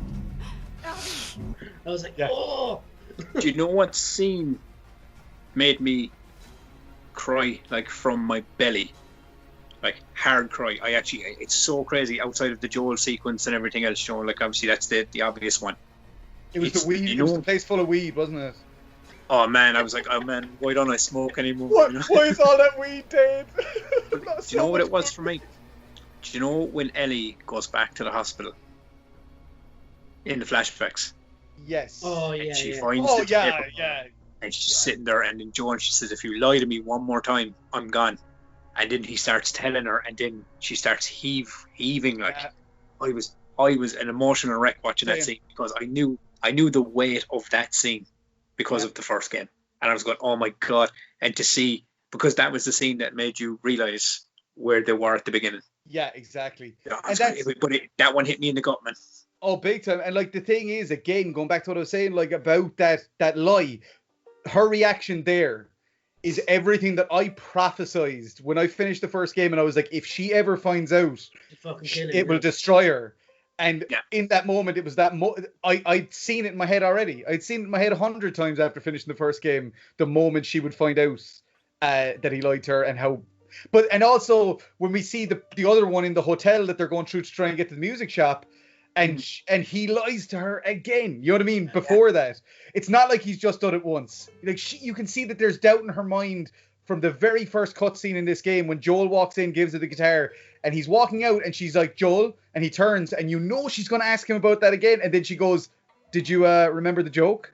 And like, but you know that the doubt is there. It's there, and like that's it's such an impactful important. And just I don't think she believed it from the first game though. No. That okay always said to me, like from when I finished it, that okay. I think it's a body language thing. I think she's shaking her head as she says okay, which is like a body language thing of like, I don't believe you at all. I was always, as I say, I was not pissed at Joel for killing a hospital full of amazing surgeons that probably didn't deserve it. Can I ask you a question? So? Go for it. Because for me, I've heard so many people going, oh, well, do you know, like, Joel deserved what he got. And in ways, he probably deserves. No, he doesn't. No, but I don't mean it like that. What I mean is in retrospective, like, if you're going to say, oh, well, like, all of Abby's friends deserve what she got, and Joel, and all this, and you're saying the same about Joel, like, she shouldn't have killed Joel. But then it goes back to the cycle of revenge we were talking about a while ago. It's like, you know, yeah, Joel killed a lot of these people. At the time, we just looked at them as like, you know, characters in the hospital. NPCs, yeah. Yeah, he's doing his thing. He made a call. He might not have made the right call in people's eyes, but he made it for himself and Ellie at the time. I never answered your question earlier. Sorry, I never answered your question when you asked me would I kill Abby at the end. Yes. But what I'm going to do is I'm going to turn that question around on both of you again, and then I'll answer afterwards. But what I will turn it around to is that I've seen a lot of people, as I say that like there should have been a choice at the end of this game. There should have been a choice. You should have been allowed. By that logic, there should have been a choice in the first game. And if you, I think you already know the answer because we've already kind of said it. But in that first game, if they said, you know, like left and right, there's a hallway, and it's like left, leave the hospital, right, go to the operating room and save Ellie. I would saved her. Hands down, would have done it because I think you had gone and you were too invested at that point. And I think and it's not even the investment. I think it's the logical thing. It's the logical answer. You don't want her to die. So I'm intrigued by Brian. Brian. I just look at it from how I perceive things and how I play them and take them in and stuff. And I think it was very much that. I think it was just, no, I've gone too far with this now. I can't let her die, and I fuck him if it's a bad decision. Because I would have, like, it hammers back to what Joel said on the porch. Given a second chance, I would have done it the exact same way, all over again. So yeah, I would have totally saved her. Like, Brian? I don't think it's the logical choice. I think it's the illogical choice. Yeah, it's the choice. No, but I don't mean it as in like heat of the moment choice. Have to do it. It's just I think as a person, how would you react? It's like what I would have done personally is I would have saved her, but then I would have reloaded my last save and went back and seen what happened the other way. Well, the funny thing is, right? Something that dawned on me when I was looking back through my live stream of the first game as well is that take aside the fact that the cure thing, right? Because I've seen a lot of people talk about the cure, and the thing is, none of us know if the cure would have worked, what the Fireflies would have done with it, would they have held it to ransom over everybody? Like, that's what I was thinking. We know nothing about the cure, but right, let's take it away from that and just say, right, Abby's father, who we didn't know was Abby's father at the time, but we knew he was a fucking neurosurgeon, right? How many fucking neurosurgeons are in this world, right? In this post-apocalyptic fucking world, how many people are there that if Ellie got cancer right after Joel saved her, brain tumor, and he needed a neurosurgeon to save her, imagine the fucking irony of that. Imagine the irony of, the only person who could cut this tumor out of her head is a neurosurgeon. Yeah, well, Joel just killed one of the last fucking ones in the entire world. The funny thing is, taking it away from the cure has made me look at it in a totally different way. It's like, this dude was a human being. He was a doctor, a neurosurgeon, and like Joel could have fucking knocked him out. But I know the whole mentality was, oh, they'll come after us, so I have to kill them all. But again, a rational decision there would have been like, I'll knock that fucking doctor out because he's a fucking doctor, and I'll kill all the soldiers because they're fucking soldiers. That's what I think. I don't know. Like I think. But again, it's an irrational moment. He comes at him with a scalpel as well, doesn't he? He does, but like again, Joel's a big dude. Yeah, Joel could have easily just splattered him across the face. But I get it. But I think it says a lot about you as well, is because I've heard people say before in that scene, you know, obviously he comes at you with a scalpel, you kill him. So, because I know I did, but did either of the two of ye gun down the other two doctors? Oh, every time. Oh, I wiped them out. Not even gonna lie. But that goes back to what you were saying about, you know, like knocking them out. So that goes down to how you are as a player. You're charged by what you're doing at the exactly. The time, so you're kind of going like, that's why I said it's not logical. It's I just killed one doctor. Yeah. There's two more. I gotta kill more. Do you know what I did like in this one, Ed? Before Brian. Do you know in the flashbacks with Abby and you find out the context of the father and everything else? What I actually liked was it actually gave more context to Marlena and how she wasn't on board. But I always knew. I've seen people talk about Marlene like she's the fucking biggest bitch in the world and most evil villain. And I'm like, lads, did you even play the first game? Like, she's not. She's not. She's, again, just another person. She believes in something. And that's what people seem to hold against her. She's only evil because she's going against what you want for your character. Exactly. But, like, when you actually take it out of that context, she helped raise fucking Ellie. Like, you know, like, people only see what they want to see with these characters. Like, if they with Abby, people see it as she killed Joel and I hate her. With Marlene, they're like, she's trying to kill Ellie. And as you say, this whole game recontextualizes the events of the first game and allows you to see them in a very different light, where you were like, we are the heroes and champions and we've saved the day. It's like, no, there's other people's, as Brian said, Brian summed it up perfectly at the start.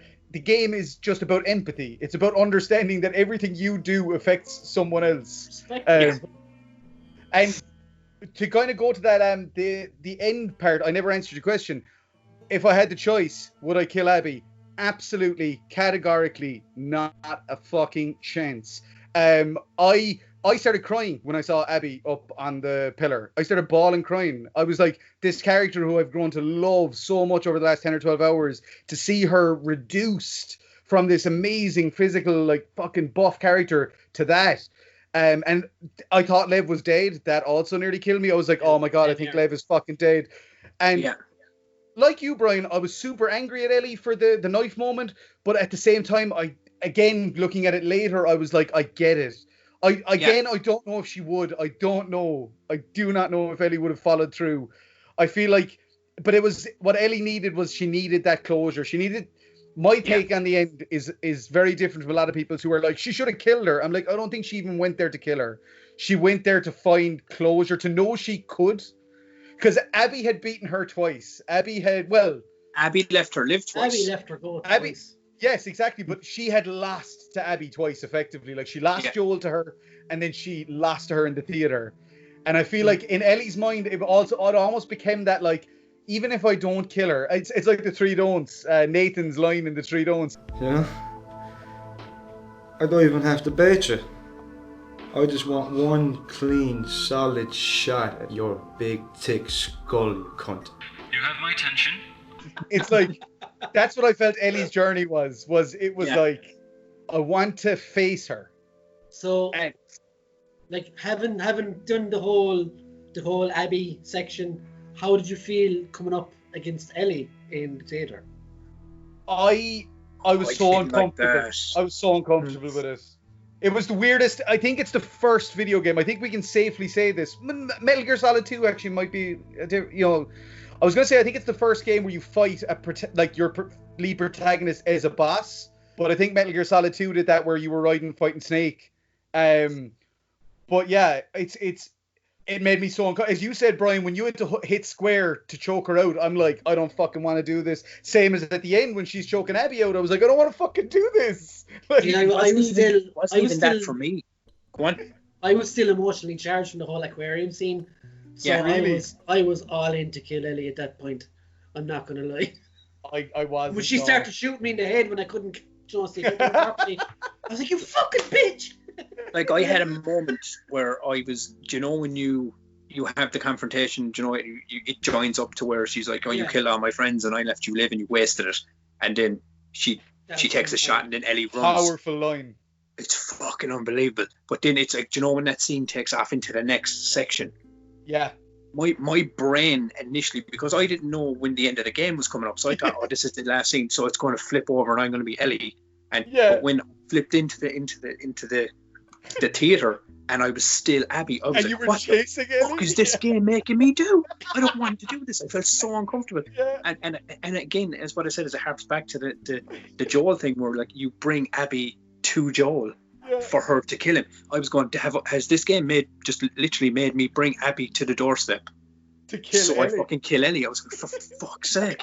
But it was like, I agree with you, it was so uncomfortable punching Ellie and choking Yeah. Ellie. I didn't feel good about it in any way. But I, at the same time, as it's one of those things, it goes back to what I was saying about the ending, I understood it. Yeah. I understood that, all right, this is where we are and this is what's happening. And we've Ellie- now seen it from both sides. Like, we now Exactly. understand So- why Ellie is here and why Abby is here. And they're both have very good reasons to be very, in very this room. solid reasons. Yeah. And like, I'll put it this way, they both have very, very solid directions and stories for why they're in this moment right now. Yeah. Doesn't make them right in any way. They're Yeah, both exactly. enough like revenge for like, you killed my Brian father. is still, You Brian killed is my still on daughter. the You killed Melo my and friend. thing. No, I'm not. No, but do you see what I mean? Is even when it gets to this point, it is very much charged on this you killed my father, you killed my Joel, you killed my friends. It's all driven on revenge. I'm gonna fucking kill you for killing this person and this person. And you're going, to what end? Yeah, Like, yeah. to what fucking 'Cause end? If you know? if Ellie kills Abby at the end, Lev comes after her if Lev survives. Exactly. And again, if Abby Yeah, it's a kills vicious fucking... circle, like. Yeah. But yeah, Brian, you were going to say there, I'm intrigued. So, like, you know, when you start doing the flashbacks with Abby and it starts building up and it comes to the lounge where you kill Joel, did either of you guys think that they were going to put you in control of that moment? There was a moment where I thought they were going to replicate the Ellie Nora thing. Press square to Joel, like. Yeah, and I was nervous Square about that. to I was like, please don't. Press X for Jason. That's what I was thinking of. Jason. I was like, okay, Naughty Dog, I'm willing to go for the ride, but like, do not make me do that. That is No, where I I might was there. potentially I'm draw where the you are emotional as well. line. Yeah, but I did love how they did her the flashback or the nightmares that Abby was having. I thought they were fucking brilliant. That like she'd run into the theater and the father was dead, and then there was all the trees and shit, and it was so weird. And then when she finally got that like when she found Lev and all that, and she kind of started to come to peace with things, it had all changed, and it was so nice. And then that's where you were kind of like, okay, Abby's kind of finding her peace to some extent. She was moving on, like. Yes, and then Ellie comes along and kills all her friends, and then Abby is right back into. But one thing we haven't really touched on, and I don't want to go too long with this episode, but one thing we haven't really touched on is we have talked about certain characters. We've talked about Tommy, and one little thing I'm going to say is that there's a great parallel that I'm noticing on my second playthrough, which is at the start of the game, Tommy is telling you not to go on the quest for revenge. Yeah. Like he's telling Ellie, oh, come on, just let it go, like blah blah blah. And then at the end of the game, he's like, you fucking do it, you promised. And it's like, whoa, this is a different Tommy from the start of the game. But we've talked about Tommy, haven't really talked about Maria, but I don't think Maria adds a huge amount to this game. She's just there to try to stop you from leaving. Flat device. We haven't really talked too much about Dina, but I think we can all agree that she's a fantastic character. I love her to bits. You want to see something spectacular? You're going to point at your face, aren't you? Nothing is that spectacular. I just think Shannon Woodward did a phenomenal fucking job. But one that we haven't really touched on as well is Jesse. And I thought Jesse was fucking great. I loved him. I thought he was funny. I thought he was endearing. I actually got nearly as emotional when Jesse just got shot out of the blue as I did when Joel got killed. I think go on, Tubz, you can go. No, I think the reason that hit you more with Jesse is because you had the knowledge that Dina was pregnant with his kid. I don't even think it was that. I think it's just how quick it was. I think with Joel there was a lead in. I was sitting there with Joel going, oh my god, no, oh my god, no, oh my god. Whereas with Jesse it was just like, the fuck? He's already dead, is he? Oh my god, he is, they killed him. What the fuck? Like, it was such an immediate moment that it hit me like a 10-ton truck. And then that's why the Manny one was so good as well, because it echoed that so perfectly. But yeah, I thought Jesse was a great character. I thought he was like, I love that relationship that him and Ellie had, like that friend. Everybody has that friend. Like that scene in the car was fucking amazing. Oh, so good. Yeah. But he's oh god, is that the one that went to the river? Yeah. To fight off the infected trying to come in the fucking window. It's so fucking good. But like the very first scene with Jesse, when she opens the door and he's like, she's like, I'm sorry for kissing Dina, and he's like, you kissed my girl? You kissed Dina? And she's like, I'm so sorry, and he's like, dude, I'm messing with you. I was like, I love this guy. I love him already. Like, it's everybody, we know this firsthand because we all do it to each other all the time. You rib the shit out of your friends. And even when he turns up and they're hooking up in the fucking weed factory, and he's just like, Jesus Christ, come on, guys. Like, there's not it doesn't feel like there's a malicious bone in Jesse's body. Like, he just seems like, again, in a world of shitty people, he seems like a bit of a bright spot. Which is kind of is the rarity in the world of that story. And so, like, speaking of Jesse, then, like, JJ, just leaving it out there, like, Jesse Jr. Jesse Joel. You know? Jesse Joel. Jesse Joel. Fucker, like. Like, do you guys think that they went back to what's Jackson? Jackson, yeah. Either that or Jesse's family. I'm gonna say the thing that will get us even more dislikes. Because I believe it's when you were saying, Tubz, that like people thought they were going to come in and get this Ellie adventure and Joel. The thing is, I'm very clear about the world of The Last of Us. It is a cold, unforgiving, horrific place where bad shit happens to good people. And so I never look at these things with a happy ending mentality. So when I saw Jesse and Dina and JJ not there, or Potato, I was like, they could have been fucked. With Ellie not there, they could have been fucking killed by bandits. They could have been fucking, like, knowing the world of this game, anything could have happened. Like, that could be Ellie's next revenge quest, is you killed my fucking family.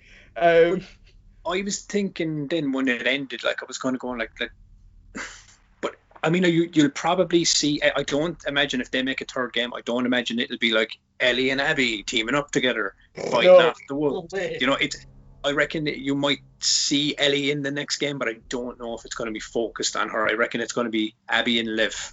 If they really want to piss people off, they should kill Ellie in the first scene of the next game. I think.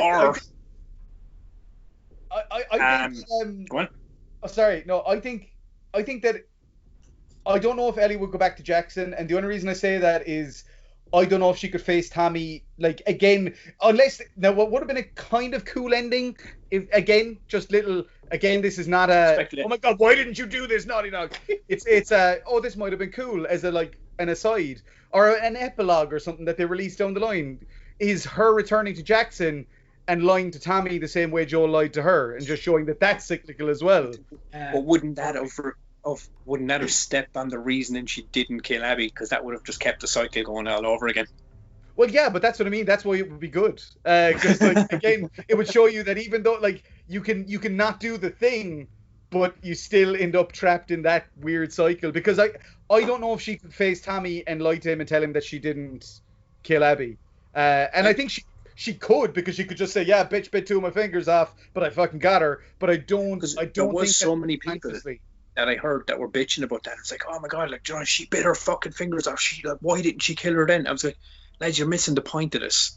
Like everyone's thinking she's there to kill her for Joel. It's not about that at that point. As you said, she needs closure at that point. Yeah. And for her, and I think that's why they do the two flashes when she's at the boat. You see Joel all bashed up on the floor, and that angers her on to fucking go and attack her. But then when she has her under the water, you see that flash of him on the porch. I think that's why that's done, because at that point, her head is kind of to a point where it's going, all right, if I do this, as you said a while ago, it's just going to complete the cycle.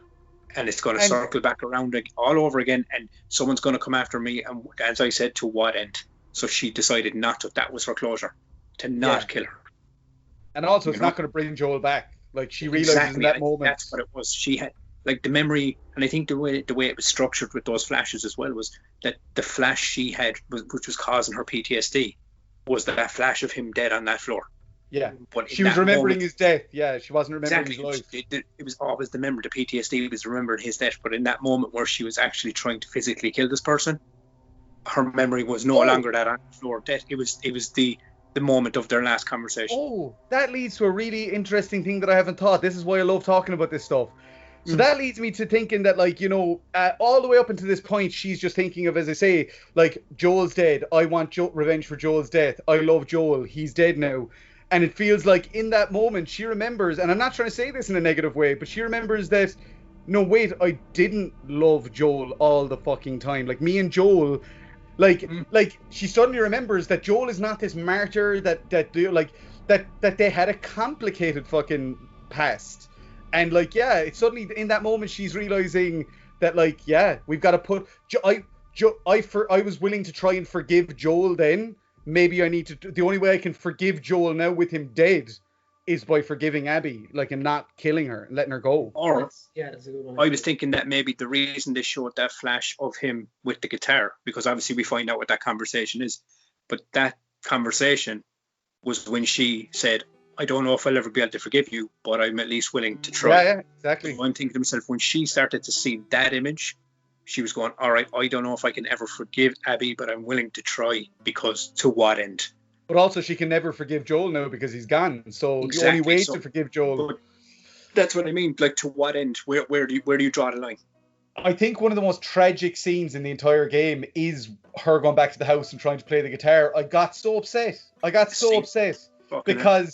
Because again, it's just showing you that everything, you said this earlier, Brian, but everything, not just JJ and Dina, but everything. The one thing that connected her to Joel, the guitar, and she can't play it anymore.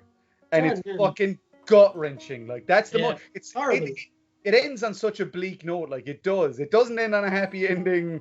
It does end on her wandering off and you're like, oh, where's she going to go next? How's this going to resolve? But, like, that moment, you're like, she has lost everything in her pursuit of... She lost herself, as the song says.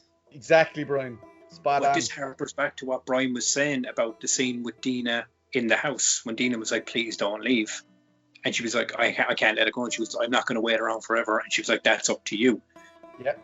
So it basically, as I said, it goes back to what we were saying about, like, to what end do you push this forward? Where do you draw the line on this? And by the time when they got to that boat, you could see Abby had learned the lessons that we as the audience felt Ellie should have learned when she was on the farm with JJ.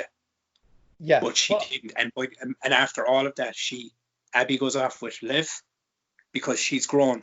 Yeah, she's exactly. Trying to move on. And Ellie goes back because she couldn't let it go with nothing. And we have to talk about this. That beacon of hope, right? It's such a bleak ending, but that beacon of hope, which is the new menu screen, which is Catalina Island. It's a sunny morning, and the boat is washed up on it. And so, all we can hope, like, as I say, it's a cold, unforgiving world, The Last of Us. But that shot gives you that bit of hope that you're like, Lev and Abby got there. They got to the Fireflies. Then there's a lot of speculation out there that there was no Fireflies, that the Rattlers were just, they were on the call, and they that to find out where Abby and Lev were. You know, could Abby, like, in a speculative third game, tell the Fireflies what happened and go back for Ellie and the whole of fucking Jackson? That is, I don't think Abby would now. I would hope that Abby and Ellie's feud, that moment where they separate, and it's I think the most tragic shot actually in the game, there's a lot of them, but is when Ellie's sitting in the water. It's powerful, man. But yeah, I don't think that Abby, as Tubbs said, I think she's grown. But what I would worry about is if Abby just lets it slip. Yeah. Just lets it slip. That's what I mean. I wouldn't say she'd go. But this girl who is immune Excuse me? You said immune? That's where I could potentially see. I've seen a lot of people talk about the fact that Ellie now has the bite mark on her hand as well. And like, would people think, like, is that going to be an issue for her? But what my reasoning there is, I can't remember which hand it is. But like, if it's the one where her fingers are missing, it's an easy thing to say. Oh yeah, fucking bitch face did that. I actually, one question. I heard this been thrown out as well. I don't agree with it one bit, but I think it's a bit of a fun thing to toss in there. Do you know when Abby bit her fingers off? I heard someone said it, like, wasn't that where she was bitten? Oh, don't do that to me. Don't do that to me. I don't think so. If you look at where she bit down here, like, say here. No, but she bites those two fingers off. Those two boys. Yeah, but she was bitten here, wasn't she? Yeah, but I think it was that. What I'm saying is, I think I looked into that because I saw people saying, "Oh, how people are going to react to the bite," and I think the bite's on the other hand. Could you imagine that? The boat is up on Catalina Island at the end. And Abby has mauled Lev. Oh my god! But she says to Dina anyway that she can't transmit it lives in her body. She can't transmit it. Yeah. So even if, which again, people were like, yeah, she should, Ellie should have infected Abby, and I'm like, no, because if you listen to how her explaining it we could talk about this forever, but what I want to do is I want to open the floor for some final thoughts, and give everyone a chance to go for Welly on it. So I'll start with you, Brian, because you've been overshadowed by Tubz a lot. I'm joking. My shadow is bigger than Tubz. I'm joking. I just had to get it in there. No, but no, genuinely, I'd love to just kind of, floor is open, take it and run with it, and me and Tubz won't interject. As I was talking to you guys during the week, as I was playing it, sort of, I really, really, really took my time with it. I only played 2 or 3 hours a night, I would say. So I very much took it section by section. So I really let it all sink in and had many sleepless nights because of this, unfortunately. But COVID, hey, I have nowhere else to go. So anyway, or infection. But I didn't play back the first one beforehand because I didn't want to have myself influenced in any way. I didn't watch any trailers, so I wanted it as fresh as possible. But I have to say, I absolutely fucking loved it. I agree with most of you guys' points. I loved Abby in the game. I know that's fucking... A lot of people don't like her. I don't care. That's their problem. Everyone has a different fucking viewpoint. I really like playing her. I loved the way that the game probably did manipulate me, so what?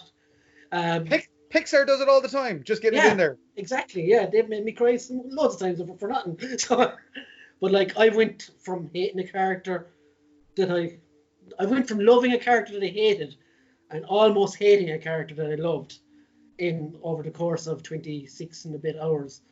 So any game that can do that to me, and Wednesday night I finished it. I sat with my headphones on, lights on, and Kate was on her computer. I sat like this, looking at the television. My eyes, my cheeks, my face were all trembling. And I said nothing for about an hour. And Kate was like, "You okay?" And I was like, "Yeah, I think so." And then I started messaging a few people about it, and I was like, I can't do anything else. And I haven't touched the PlayStation since, and I don't plan to until July 17th. Ghost of Tsushima. But I know you're replaying it and stuff. I don't know if I can again, so it's not for a while anyway.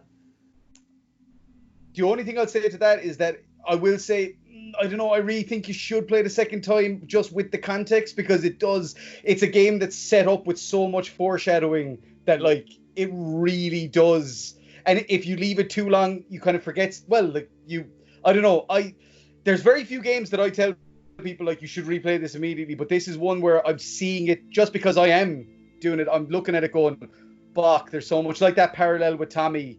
I did not realize that until I replayed and then went, oh shit, yeah, there's but yeah, I can also fully understand the perspective of I'm just gonna let it marinate, it marinate for a while. But Tubz, floor is open, my friend. Yeah, I mean, I was like yourselves. I turned it on and I was playing it and I was fucking loving the game. And within 2 hours, I felt my heart sink into my chest and I felt my stomach just heave from what I had seen with the Joel scene, because it just hit me like a ton of bricks. But the game in general there was so much in it that like I was so fucking sad for the first couple of sections of it, because I was so taken back by what had happened, and then watching Ellie kind of start that journey. But as it went on, I could feel, as I said, I could feel myself just going like this, like, looking at the aesthetic of the world, looking at Seattle, and just like, and then when it went open world, seeing and starting not to forget, but opening up my perspective of what was coming. I was going, all right, this is much bigger. This is a much bigger world. The infected are way worse in this world, so this is going to be a bigger fucking challenge. I knew that going into it. But I just, I just knew it, man. There was points in it, as Brian pointed out, where like I felt at times Ellie was going to cross a line that I didn't know if I was happy about her crossing. Then there was points where the game made me do things that I felt it was purposely making me feel responsible for doing, so I could fucking feel it right here in the chest. And then there was other moments where I was just fucking in awe of the exploration and the sights of everything that I was playing. But the long and short of it, this game, just I understood why things happened. I understood the ending and where we were at the end of it. I loved it from start to finish. I really did. I felt conflicted. I felt so sad. I felt heartbroken at points. I felt angry at points. I felt justified and fucking happy at points. The points where I was killing people were making me happy because of the weight that it held, you know? It was like that Nora scene. I was like, fuck you, you deserve this shit. But that was before the Abby sequences came in, if you get me, you know, because I hadn't played as Abby yet. So all these sequences, I was like, this is justified, fuck you, you deserve this shit for what you did. But then when you go into the Abby sequences and it starts to roll over and you start to figure out, oh, she was just like Ellie once. She was just a young girl with a dad and friends, you know. Well, you know, she had more friends than Abby. Or not Abby, Ellie, but you know, but then you see what happens to her dad, and you're like, okay, I get it now. This is what happened. But then as it starts to go on, and as you said, Pat, and as you were saying, Brian, you start to grow a fondness to this character, and then you see the stuff with Lev, and you see she's not just a cold-hearted monster that murdered, you know, Joel in the first 2 hours because that's who you were showing right there. It was like, oh, she's just this big fucking huge butch bitch that killed Joel.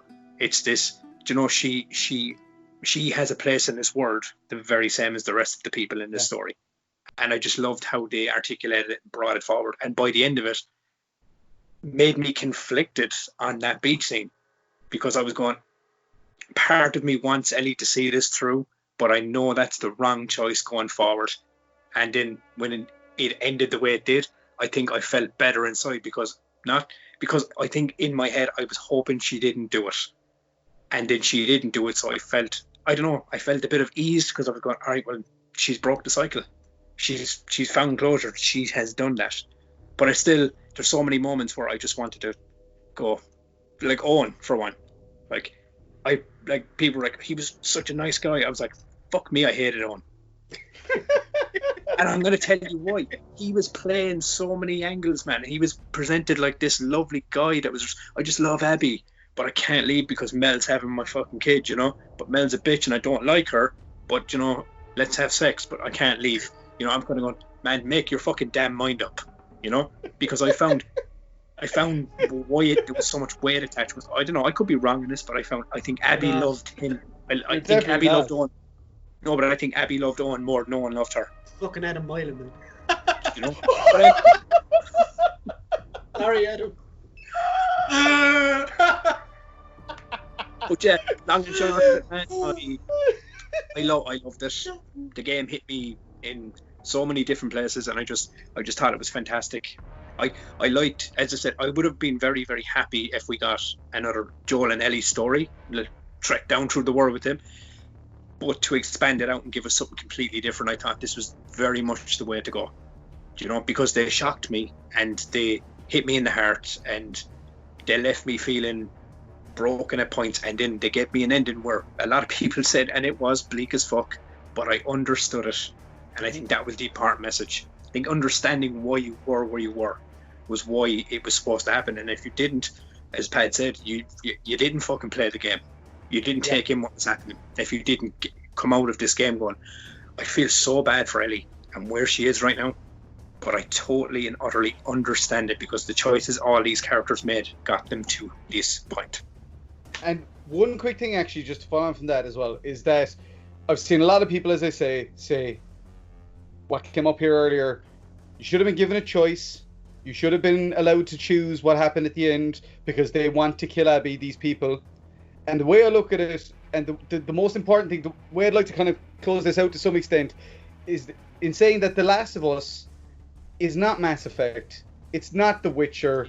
It's not, it's not, you don't make the choices. The characters make the choices, and you do not get to choose that for them. And so you can't be pissed that you didn't get a choice in that moment and be happy that Joel saved her at the end of the first one, because that is, in both situations, that is the character making those choices, not you. We can say we'd make the same choice. As I said, I would not have killed Abby at the end. I definitely wouldn't have. But it doesn't matter because it was never my choice to make. It was Ellie's. And same in the first game. I would have absolutely killed the doctors and saved Ellie, but it wasn't my choice to make. It was Joel's. And that's the whole point of it, is you live with the choices that you make.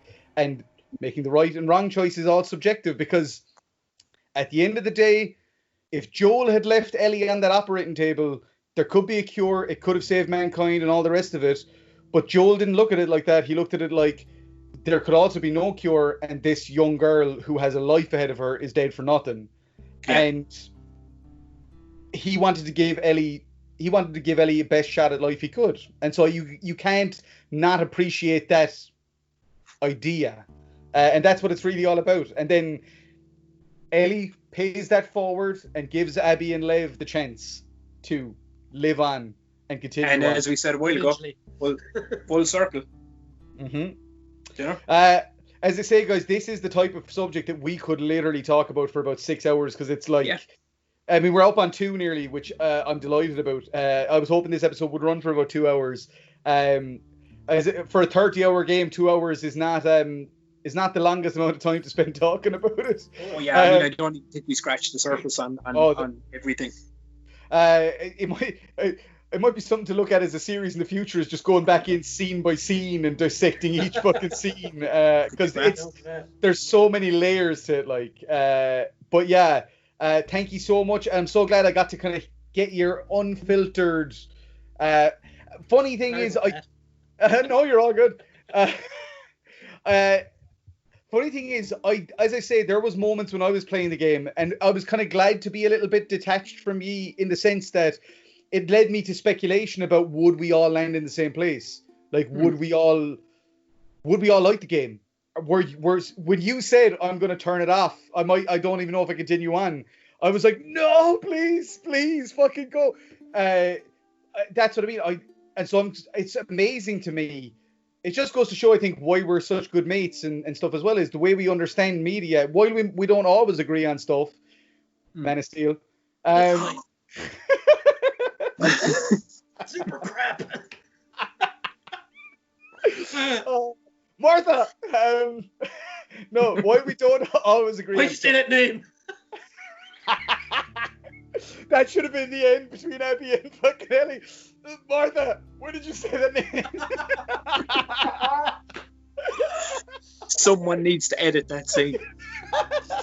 With the same MOS to me, man of shit. Okay. But like, we don't always agree on stuff. There's certain things that we like and dislike and all the rest of it, but it's so cool that we've all landed very much in a very understanding capacity about this game, because that's what the game is about. It's about understanding and perspective, and it just goes to show me that my mates are good people who look beyond the surface level, which I think I always knew we wouldn't be mates if we weren't. But like, it's so easy, I think, to fall into that hate trap of, this person killed a character I like, therefore I hate them, and not understanding that. I love that Brian's perspective is like, I love that you loved Abby potentially more than Ellie in this game. Like, that you like, I think that that's fucking awesome. I'm still on the other side of that, but just barely. Like, I would almost put them as equal. Like, I loved Abby and Ellie almost equally, but Ellie's just, because, again, as you said, it's that attachment to the first game. it's the carryover MVP-ness that makes me. And would you say that's because you replayed the first game not so long ago, for lack of a better term? Maybe, I don't know. I think it's just. I think I've just. Do you know what I attribute it to? I attribute it to Ashley Johnson. Yeah. I attribute it all to Ashley Johnson. I think she's fantastic. I think she's the best voice actress in the world. And I'm not just saying that in a hyperbolic, fucking exaggerated way. Like, I do think she is the most effective voice actress in the world. Like, she was just she was like fucking unbelievable in these games. Yeah, Genuine. and like her relationship with Troy Baker in the first game, you were like, it can't get better than that. And I think in this game, we've seen that her range goes so beyond being the little girl companion. Like, she can go, like, the Ellie that you start out as in this game is not the Ellie that you end up as. Like, they are two entirely different human beings. But I would make the point that as well is, like, you know, you were saying is, even though it is Ellie, she's drastically so different in this game compared to the first game. So, when Brian is asking you, is it because you've replayed it? I don't even think it's that. I just think it's because you've spent so much time in the world going into this game that it's like I'll put it this way. It's like the three of us, you know, out on an adventure, and then, you know, but you know what I mean. It's like, you know what I mean. And people, you know, are around us. They become connected. Yeah. You know, so you form connections with each other. So to see something like, you know, happen someone in the group, there's way more weight, and I think that's why you instantly go towards Ellie, is because there's weight attached to something you are connected to. I think as well, I can't take away from it. I think a huge part of it, I think I agree, definitely, but I think I have to put the biggest amount of it down to performance. I just think that Ashley Johnson... Yeah, of course. I think Laura Bailey is phenomenal. I think all the... Shannon Woodward, I think they're all fucking incredible. Patrick Fugit. But, like, I just think that, like, Ashley Johnson just feels so next level. I don't know what it is. I think there's people who are good actors, and then I think there's people who are perfect voice actors. And I think Ashley Johnson is a perfect voice actor for Ellie. I think, actually, one last question to close this out, so... And this is a very easy question, but Tubz will still take 4 hours to answer. It's grand. I'm joking. I love you. Do you guys think there will be a Last of Us 3? Will I go, or do you want to go, Tubz? I'll go. I do think. I think the backlash that showed up online isn't going to matter, because the fundamentals of what was made from the money. They made money. It's a successful game. They're going to push forward into this. I don't think the story is over. I don't think it will be a Where's Ellie adventure. I genuinely think that they're going to use the number 3.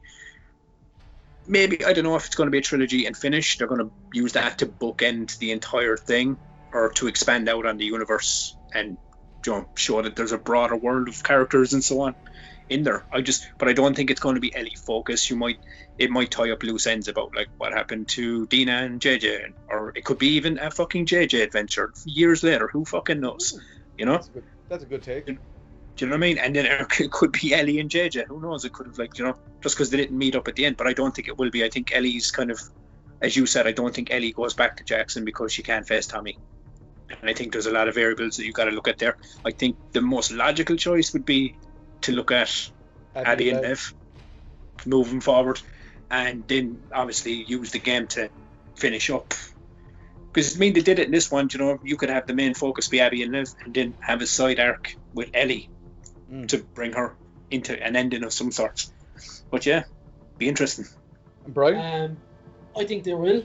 It won't be for maybe the back end of the PS5 era, maybe, because as you saw with this one, they're not going to just make a sequel to make a sequel. Yeah.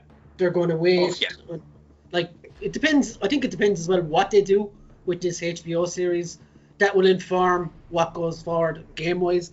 Like, if that's a success, there'll be a season 2, season 3, etc., etc. And there's only so many more stories you can tell without that show, we'll say, becoming The Walking Dead Mark 2 or something. But that's the worry, like, isn't it? Shut up, Tubbs. You had to go. No, but I'm joking. We're joking. Sorry, Tubbs. But as for the third game, yeah, I think they will make it. As Tubbs said, it has been a financial success.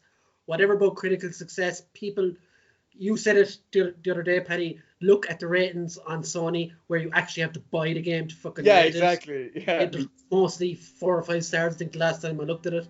Yeah. Story-wise, I know the one thing they're not going to do is the scars, because they're horrible people and they will never be in the game again, I'd say. But I think like I'd like to see how the Fireflies got reset up, kind of thing. Same. Not necessarily. You could have Abby appear midway through it, maybe, but I'd like to see another story from how they kept going when Joel smashed the shit out of them that time, how they recovered and rebuilt and stuff like that. I don't know about Ellie and Jackson and everyone from there, but I do think Abby will make an appearance, but I don't think they're ballsy enough to make the next game about her because of the reception she received. I think Neil Druckmann's pretty fucking ballsy, man. He is. I agree with straight away both that, like, look, the game has been the fastest selling PlayStation I was going to say PlayStation 4. It's been the fastest selling PlayStation exclusive of all time. 4 million copies sold in its first 3 days. It's a huge success, a massive success, and there's not a chance of them going, well, that was great, let's move on to something else. I mean, they will probably work on other stuff. Between The Last of Us, we got Uncharted 4 and Lost Legacy. So, I mean, Naughty Dog are not going to probably just wait and churn out the next. They'll be working on something else. But I do think that the scope for stories within The Last of Us, for me, is quite huge. Like, because we do have the continuation, which is, you know, like, we either, and I do think we will... I don't think it's up to them to let us know what happens with Ellie, but like you say, even if it's finding a fucking note in a future game that gives us an inkling of what happened with her, that's cool. Ellie learned to play the flute. But another thing that I keep thinking is, like, when you look at the Uncharted series, that was kind of made originally to be a trilogy, and then they got this addendum game of Uncharted 4, which really tied everything up. I think, and then you have Lost Legacy, which shows that there's more scope in the world beyond the main characters. They've already kind of done that now with The Last of Us 2. It's already pretty evident that there's scope beyond the main characters. But one thing that I do really wish we would see, this is just a personal dream project thing, is there is 20 years of Joel history there. 20 fucking years. Everyone's bitching about Joel being dead in this game. And I'm like, lads, there's 20 fucking glorious years of potential prequel fucking stuff. Of Joel and Tommy, you know, Joel and fucking Joel and Marlene learning more about their past, and Tess and everyone. And so part of me is like, and Troy Baker's a young dude. He can play Joel for another 20 fucking years, handy. And then he'd be old and he can play old Joel again, which wouldn't make sense. But yeah, like, I totally think that there's such scope. Obviously, Joel isn't the only character. There's a million characters you can make stories, but like, as I say, in Lost Legacy, we see side characters from the Uncharted series get their own game, and like, I'd like to see a Marlene story. It'd be fucking awesome. But I do think that, yeah, the scope for this world is that such that there's going to be as long as it keeps making money, there's going to be a lot of stories to tell in this world, and I'm very fucking happy and grateful about that. Yeah, I agree with you, man. A Joel and Tommy story within the 20-year gap between the start and obviously the first game. Do you know, I think that would be fucking interesting. Like Just to touch on the HBO series one more time before we go. Yeah. How would you feel if the opening scene of that, right, is the guy? Let's just say, theoretically speaking, they cast 2 people who are good as Joel and Ellie. Oh, of course. I'm sure they will.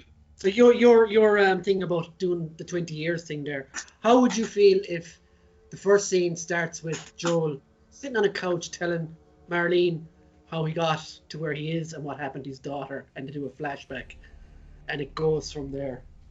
I would be fucking ecstatic. The only reason I don't believe that's going to happen is I've looked at the casting stuff, and they're casting Riley, they're casting the list of people that have been cast or are being cast. It says to me that they're making it based on the first game, which is what I'm my dream was that this was going to be a prequel story, or that it was going to be a side story. It was going to be about the Fireflies. I was like, please have it be something else within the world, because I'd love that. What a great way to use another medium. Now, maybe they've put the casting stuff out there as a fucking... It would not be beyond Naughty Dog or Craig Mazin to put something out there that is kind of deceptive and throwing you off course. Because, like you said, Brian, if it did boot up, start, and it was not going to be the straight up The Last of Us, I would be fucking ecstatic. Ecstatic. I did love Troy Baker's comment when he was talking about it, that he said, like, everyone deserves to see this story, but not everyone will pick up a controller. I was like... Yeah. I do agree. I will say that one thing The Last of Us 2 has done is with those accessibility options, my mem could fucking play this game. Like, you know what I mean? Like, it's literally the scope of the difficulty settings. We didn't even get into that. Like, is insane. Like, you could play this game.